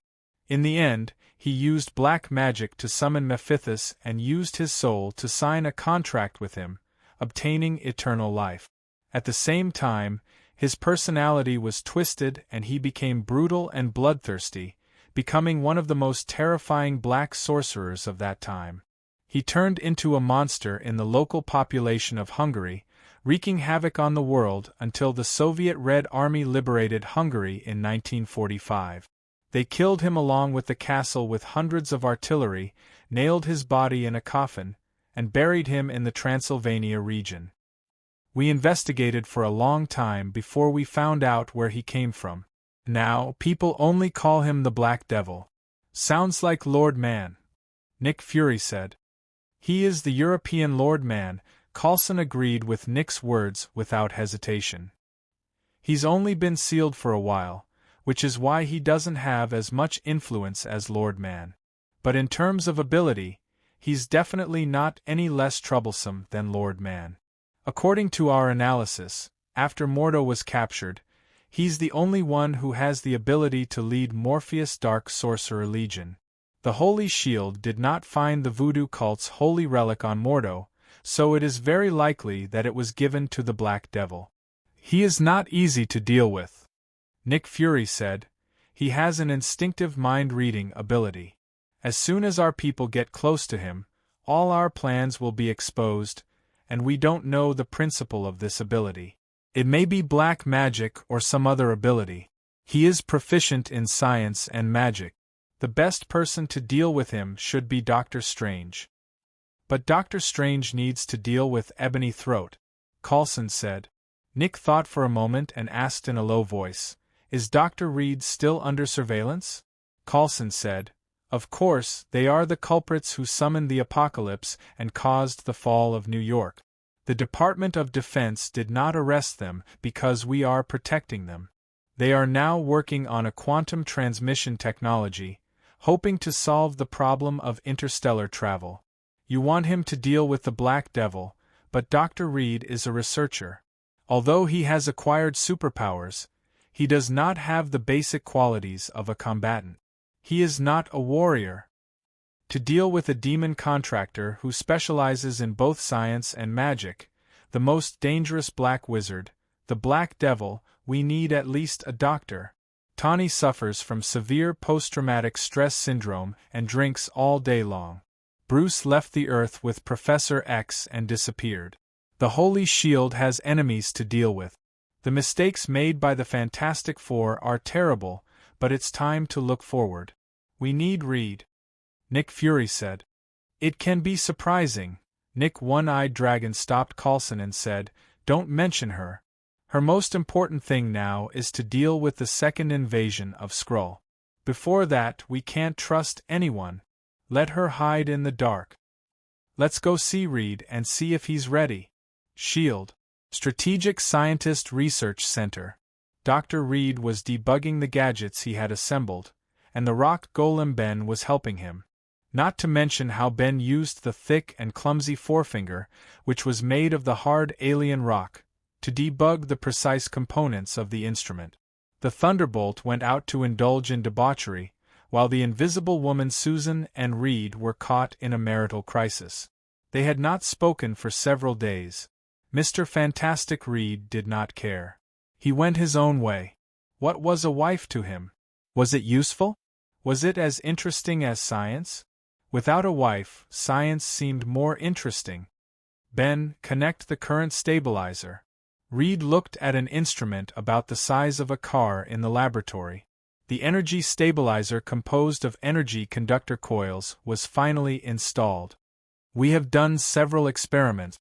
When I was in my third year, we completed the material transmission. Although we could not determine the location of the transmission, we could not rule out the interference of the planet's gravity. But now we have completed the algorithm to correct the planet's gravity, created a supercomputer that can calculate so much data of the human body, and completed the energy stabilizer to avoid the loss and instability of the material transmission. Ben, soon we will be able to use this instrument to transmit to other planets. We have to send that thing back." Ben replied in a muffled voice, "Send that thing in New York back. We brought it to Earth. This is a mistake that we will regret for the rest of our lives. We have to solve our own mistakes." That thing came from the sun. It was blown to our spacecraft in an unprecedented solar storm. Victor brought it back to Earth because of his greed, which caused the consequences later. Reed said angrily, "The creation of a higher civilization should be treated more cautiously. At that time, Victor was blinded by the benefits of that thing. That's because of your calculation error, which caused the entire space program to fail." The Invisible Woman Susan slowly walked out of the laboratory and said, "If he can't give the board of directors an explanation, Victor will lose his reputation. That's why he is so eager to catch that alien creation and give the shareholders an explanation. And you weren't any better than him.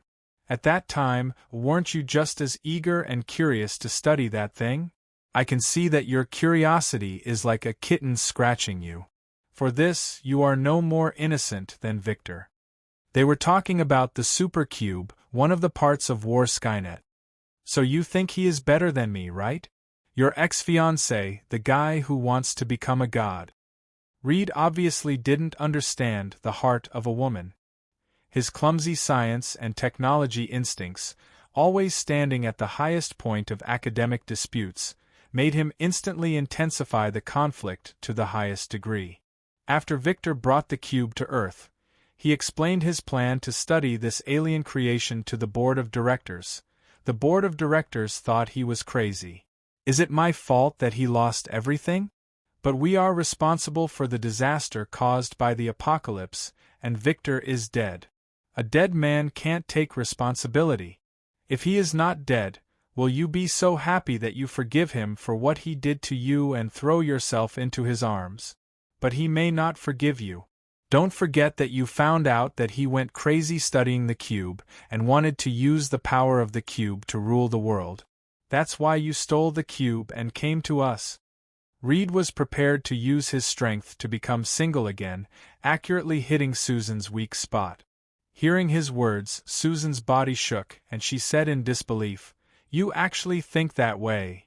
I am already making up for my mistakes.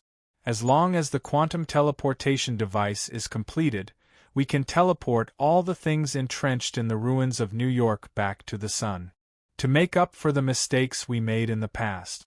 "And you?" "Susan, you keep talking about remorse, but you refuse to quiet down and do something to redeem everything. Because that is not redeeming. Reed, you always have damn confidence in your scientific research ability, thinking that it can solve the problem, but that will only make bigger mistakes and create more problems. Science is not the answer to everything. There are some things that transcend science, and the answer can't be found through research. There is no such thing." Reed calmly pushed up his glasses and shook his head. "Agnosticism is not the idea a scientist should have. It will destroy you like alchemy and theology destroyed Newton.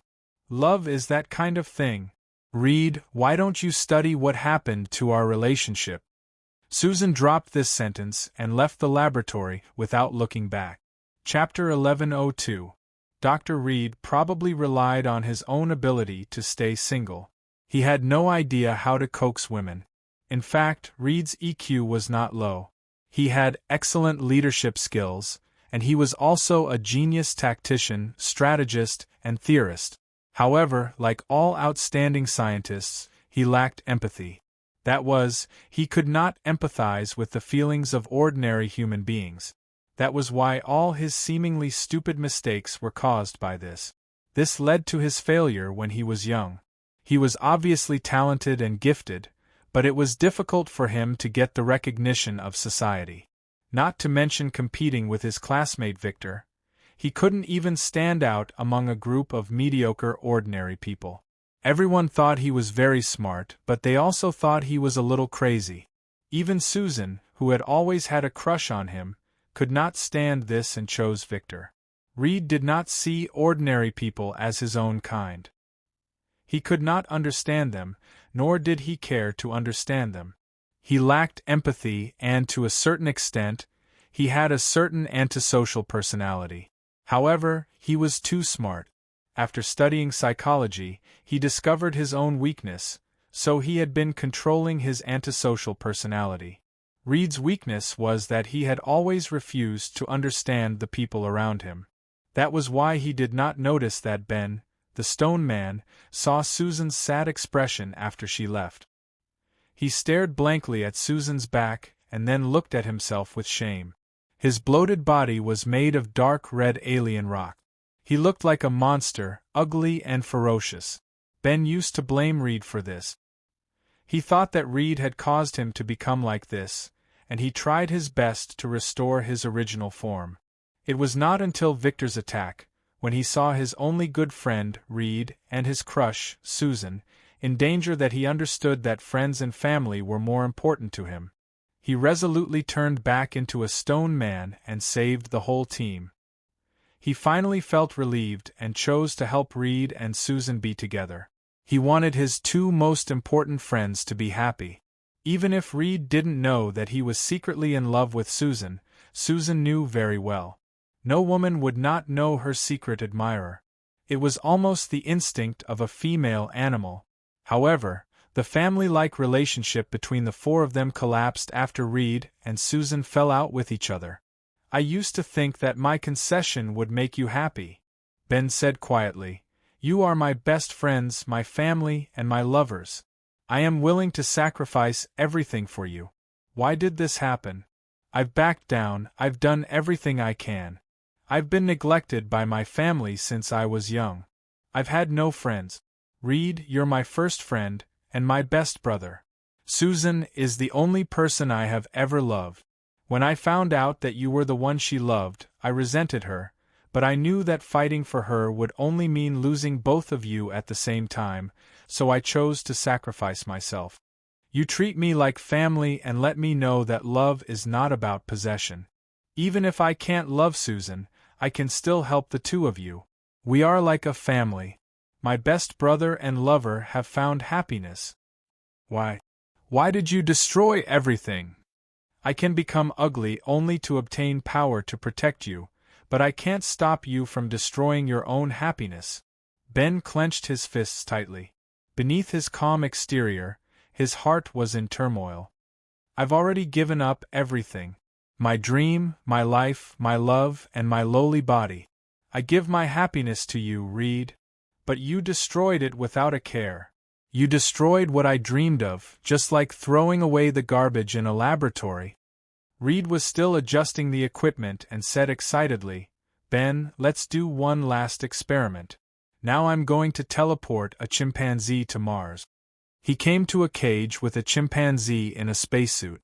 The chimpanzee obediently grabbed Reed's finger and was led to the center of the equipment.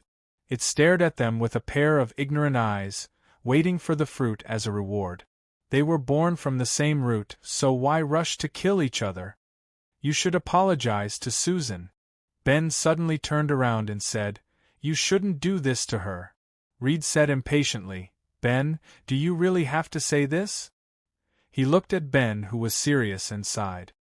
When the experiment is successful, I'll talk to her. No, Reed, you never realized the mistake you made. After that incident, in order to redeem your mistake, you went to Apocalypse without telling any of us and claimed that you were on his side. Of course, we knew that you didn't betray us, but it was like betrayal. We were a team, and you abandoned all of us, so Thunderfire still hasn't forgiven you. After Apocalypse disappeared, you came back to us. We trusted you so much that we never questioned you. We stood by your side and took all the blame. Susan took all your mistakes because we were a team. She chose to face the imprisonment of the Department of Defense, the doubts and accusations of the government, and the monstrous rumors and slander with you. She chose to stay in this laboratory with you. But you didn't even want to understand us. Reed, I saw through your secret a long time ago. You never tried to understand us. I don't care. Really, Reed, I don't care because I know that you do treat me as a friend. You are sincere to me. You care about us, and that's enough. As a friend, I don't want more. But for Susan, that's not enough. You should support each other and understand each other. You always blame Susan for being sensitive and troublesome, but you don't even give her the slightest bit of understanding. Reed, Ben said seriously, you're the stingy one. Susan, on the other hand, is the one who tolerates you. I hope you learn to understand. After saying that, Ben placed his hand on Reed's chest. Reed seemed to understand something. He shook his head and said, No, Ben.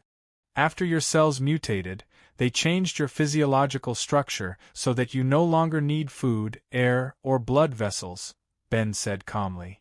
I know that very well. Then, Ben pushed Reed into the center of the machine. The stone man's strength was about 100 tons, which was far beyond Reed's. Reed's brain might be able to easily create a weapon to fight against Ben, but at that moment, he couldn't break free from his good friend's iron grip. He was pressed down where the chimpanzee originally was. I just want you to reflect on yourself, Ben said. Reed shook his head desperately. Wait, Ben, this is a series of theories. This machine hasn't been tested on humans yet. It may have potential risk. Ben shook his head. I believe you, Reed. At this stage of the experiment, this machine is already very complete.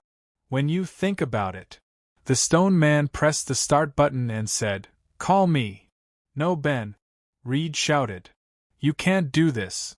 A dazzling blue light flashed, and Reed disappeared without a trace. Ben squatted in front of the confused chimpanzee, who didn't know that it had escaped.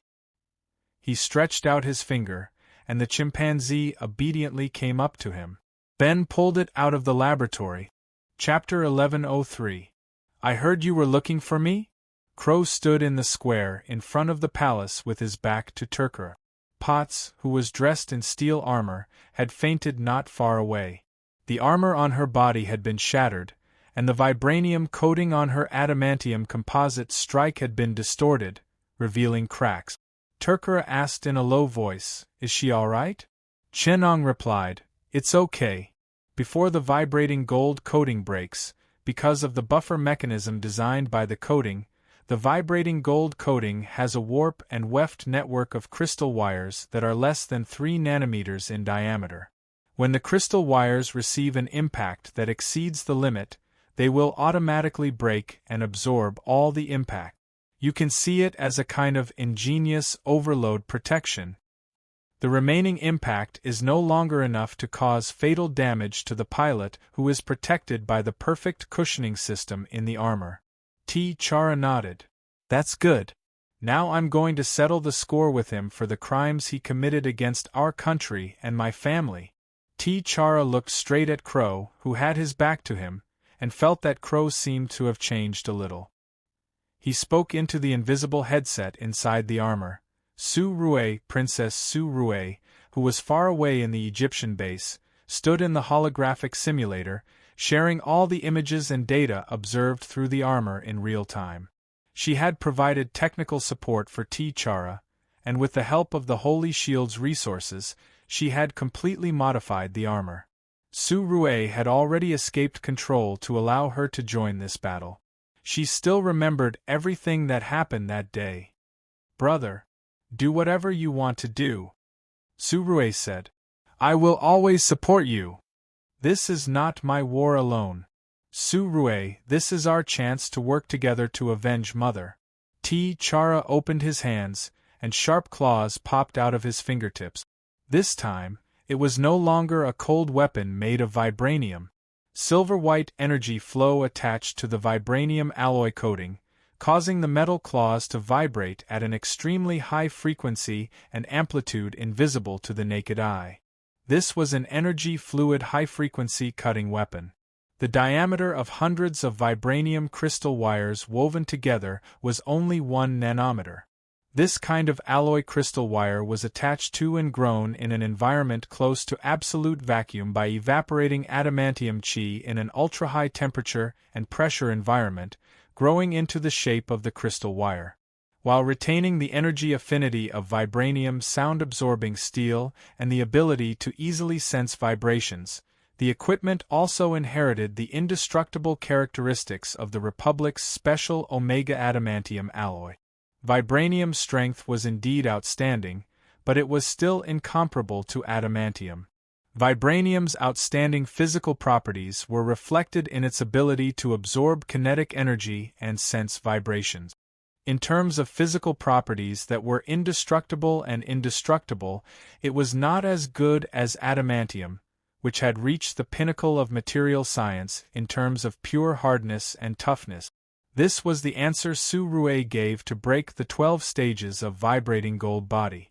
The reason why Crow's vibrating gold body was so strong was because of the vibrating gold's ability to absorb vibrations and the superconducting metal's energy release state. Any external kinetic energy and internal energy would be converted into vibrations and controlled by Crow. This cheat-like characteristic completely explained the shameless style of not being able to defeat me, only making me stronger. After the Holy Shield's analysis and research on the characteristics of Crow's vibranium body, they discovered that this power was not invincible. Although the products made of vibranium were sturdy and durable, it was not to the extent of being indestructible. The real key lay in the research on the energy release state of the human body's structure in the vibranium body. Monocrystalline silicon was doped with trace amounts of IA elements to form P-type semiconductors. Doped with trace amounts of VA elements to form N-type semiconductors. Combining N-type and P-type semiconductors, when pure monocrystalline structure was illuminated, the state of charge distribution in monocrystalline silicon would change to produce electromotive force and electric current. This was a simple energy release state. It was also the principle of solar cells. The principle of vibranium's vibration absorption was almost the same. When vibranium received external kinetic energy, it produced pressure on the surface of the metal. This pressure, through vibranium's unique metallic crystal structure, was evenly dispersed in the metal and converted into internal energy. This internal energy, specifically, was the interaction force between atoms. The structure of vibranium was like countless springs that could store power. This spring was known as the equilibrium distance between atoms, and it converted external pressure into internal elastic potential energy. Because the atomic spring could store an astonishing amount of power, it had the appearance of being indestructible. Other than external kinetic energy, external internal energy was the same. All energy attacks changed the state of atoms, and this change to the state of atoms could also be easily converted into the elastic potential energy of the atomic spring. This was the basic characteristic and principle of ordinary vibranium alloys. Therefore, it was not difficult to destroy vibranium. One only needed to destroy the net of atomic springs. Therefore, when vibranium vibrated at high frequencies, in the process of destroying the equilibrium distance between atoms and the coordination of the energy storage structure, it would lose its activity. But for the 12 stages of vibranium that Crow had obtained and created by Atom, it was not so simple. The first stage was to change the electrons through the atomic spring, causing the electrons to change from the ground state to the resonant excited state. The active electron cloud would form electric current and radiation, and by changing the excited state, the electric current and radiation could be controlled. Therefore, after breaking through the first stage, Crow could obtain energy from the resonance of everything around him. He could release powerful electric current and radiation, but he would usually express it in the form of waves. As the 12 stages of vibranium progressed step by step, the internal operating structure became more and more complicated. It converted external energy into the strong nuclear force, the weak nuclear force, the energy between atoms, and then into the energy of the atomic nucleus, and then into the quantum. Above the 10th stage, one had to raise the excited state to the extent of interfering with quantum entanglement to complete the 12th stage of resonating with the universe.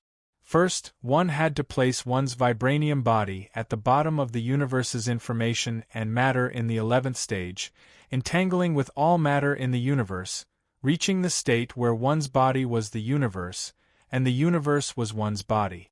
Only then would one be able to reach the 12th stage of resonating with the universe, or even shattering the universe. Fortunately, Crow had only reached the 3rd stage, which was to penetrate the structure of vibranium deep into the atomic nucleus and interfere with the excited state of the nuclear force. Therefore, the Holy Shield combined the two technologies of the original Divine Spear, energy fluid and high-frequency blade. On one side, it was a composite structure of the two most outstanding metals in the universe that vibrated at a high frequency to deactivate vibranium and destroy its structural potential energy network. On the other side, it used high-intensity energy binding technology to directly change the atomic state of the vibranium body at a high energy level. High-speed vibrations alone would never be able to break Crow's invincible defense. Relying on pure energy would not work either. Only by combining the two and making use of the flaw of the 3rd stage of vibranium's imperfect transition between kinetic energy and internal energy absorption could he break Crow's defense for a short period of time. There was nothing wrong with the theory, but Crow could already resonate with any external changes, including gravitational waves and photon vibrations. Any external force and movement within a relatively large area that almost enveloped the entire Wakanda would be transformed into his own energy. Every minute and every second, he was absorbing the power of tens of thousands of nuclear bombs exploding. T'Challa's modified Black Panther armor could theoretically break Crow's defense. But in terms of absolute power, it was still as minuscule as an ant. Moreover, Crow's core had now changed. Facing a direct threat from T'Challa, he only slightly used the innumerable atoms in his body. Each atom was equivalent to a small engine, and the negligible shred of power these engines activated had completely activated the electron cloud in his vibranium body. The electron cloud was like the universe, and the electrons were like planets that rotated and moved. The connected electron cloud was like a nebula, and the countless nebulas formed the entire universe. This was the universe of the human body. A small universe composed of innumerable electric signals. This small universe was blasted out with a negligible shred of power, changing the equilibrium nuclear distance of the countless matter molecules in front of Crow's body. The powerful vibrational force condensed into white in the air. This was a phenomenon after the equilibrium nuclear distance of gas molecules changed drastically. The Black Panther was directly hit by this force. The TUC material technology was truly advanced, and the materials they provided for the armor were indeed of high quality. He was not vaporized into water vapor or small molecules, and his molecular chains were not shattered either. His entire body was vaporized into a plasma state or a gaseous state of small molecules, or ionized single atoms. He was blasted into the sky, creating violent sparks from the friction with the atmosphere. Like a meteorite launched from Earth, he flew out of the atmosphere in a few short seconds and reached the moon nearly 3 minutes later. This was definitely done on purpose by Crow. Otherwise, it would not be such a coincidence, and the route to the moon would have to be carefully calculated. The speed at which T'Challa flew out was close to 1/100th of the speed of light. Taking his body mass into account, such an acceleration would probably consume the energy of dozens of nuclear bombs exploding. In the instant that the city of Attilan detected the high-energy strike, a streak of fire descended from the sky and smashed into the edge of the city. A crater with a diameter of almost a kilometer was created in an instant, and a quarter of the entire city was destroyed by the violent earthquake and impact that followed. The Inhumans were also extremely lucky. They were all in the heavily guarded palace, listening to the new Inhuman King Maximus' mobilization for war against Earth. In the next instant, Crow crushed the entire palace and jumped onto the moon, giving T'Challa, who was in the crater, a kick that sent him almost a kilometer into the lunar crust. The second impact struck Attilan, and the Inhumans in the palace were struck by the shock waves of 2 consecutive attacks in a matter of seconds. Many of them were injured, with women and children sprawled on the floor of the hall in terror, some even beginning to sob quietly. Lying in the soil and rocks of the moon that had melted into magma, T'Challa was on the verge of losing consciousness. Chapter 1104. 3 hours ago, in a huge palace made of the best white marble on Earth, Maximus sat on the throne that once belonged to his brother, King Blackbat, and gathered all the mutants. In the brightly lit hall, all kinds of mutants came to the palace to see their king. The mutants had advanced technology compared to Earth. Through the Tyrigan crystal mist, they awakened a variety of superpowers from their modified genes. But at the same time, this artificially modified superpower was the same as their reference target, the mutants, causing various damage and abnormalities in their genes. They developed ethnography, a research that was absolutely forbidden in the social environment of Earth. Ethnography was the artificial genetic optimization and selection of human beings. In short, it was like the selection of crops and breeding of pet breeds on Earth, using artificial interference to select traits and breed human beings. When Chun-Ong observed the boundaries of many worlds, he once proposed a hypothesis. If a slave civilization continued to develop, then with the progress of science and the development of society, what kind of special social behavior would appear? He observed a world where slavery continued to develop after the South won the American Civil War. In that world, with the development of science and technology, the Americans did not eliminate slavery, but developed it more scientifically. That was ethnography, also known as the selection and breeding of human-like species. Modern selection and breeding technology had been applied to pets to breed a wide variety of special breed. Take dogs as an example: border collies, corgis, German shepherds, teddy bears, golden retrievers, huskies, and other pet and working dogs. The methods used were generally anti-ethical and anti-moral measures such as bloodline records, inbreeding, and trait screening. But dog owners who indulged in the special characteristics of their pet dogs never cared about these. They never thought about how a pet dog with an excellent trait could inherit this trait, or even reach a stable level. They also could not imagine why most modern purebred pets would have genetic diseases. Because pet trait breeding almost always used anti-ethical methods, selecting puppies with obvious traits from the same litter and mating with each other. A large population of new pet dog breeds could almost all be traced back to one or two such pet dogs. The breeders would breed them at a frequency that would cause serious harm to the body. This was the only way to expand the population in a short period of time. A large number of unqualified puppies would be destroyed, and a large number of qualified dogs would breed at a high rate after reaching adulthood. This kind of breeding would seriously damage health. This was the history of modern pet development, and almost all new dog breeds came from Western countries. However, those Europeans and Americans who treated dogs as family members had never protested the origin of their cute dogs. They protested against the so-called pure-blooded but anti-ethical bloodlines. And these methods, from pets to slaves, only needed to break the bottom line a little. The Southern farm owners of the Confederate States of America soon learned to manually screen their slaves.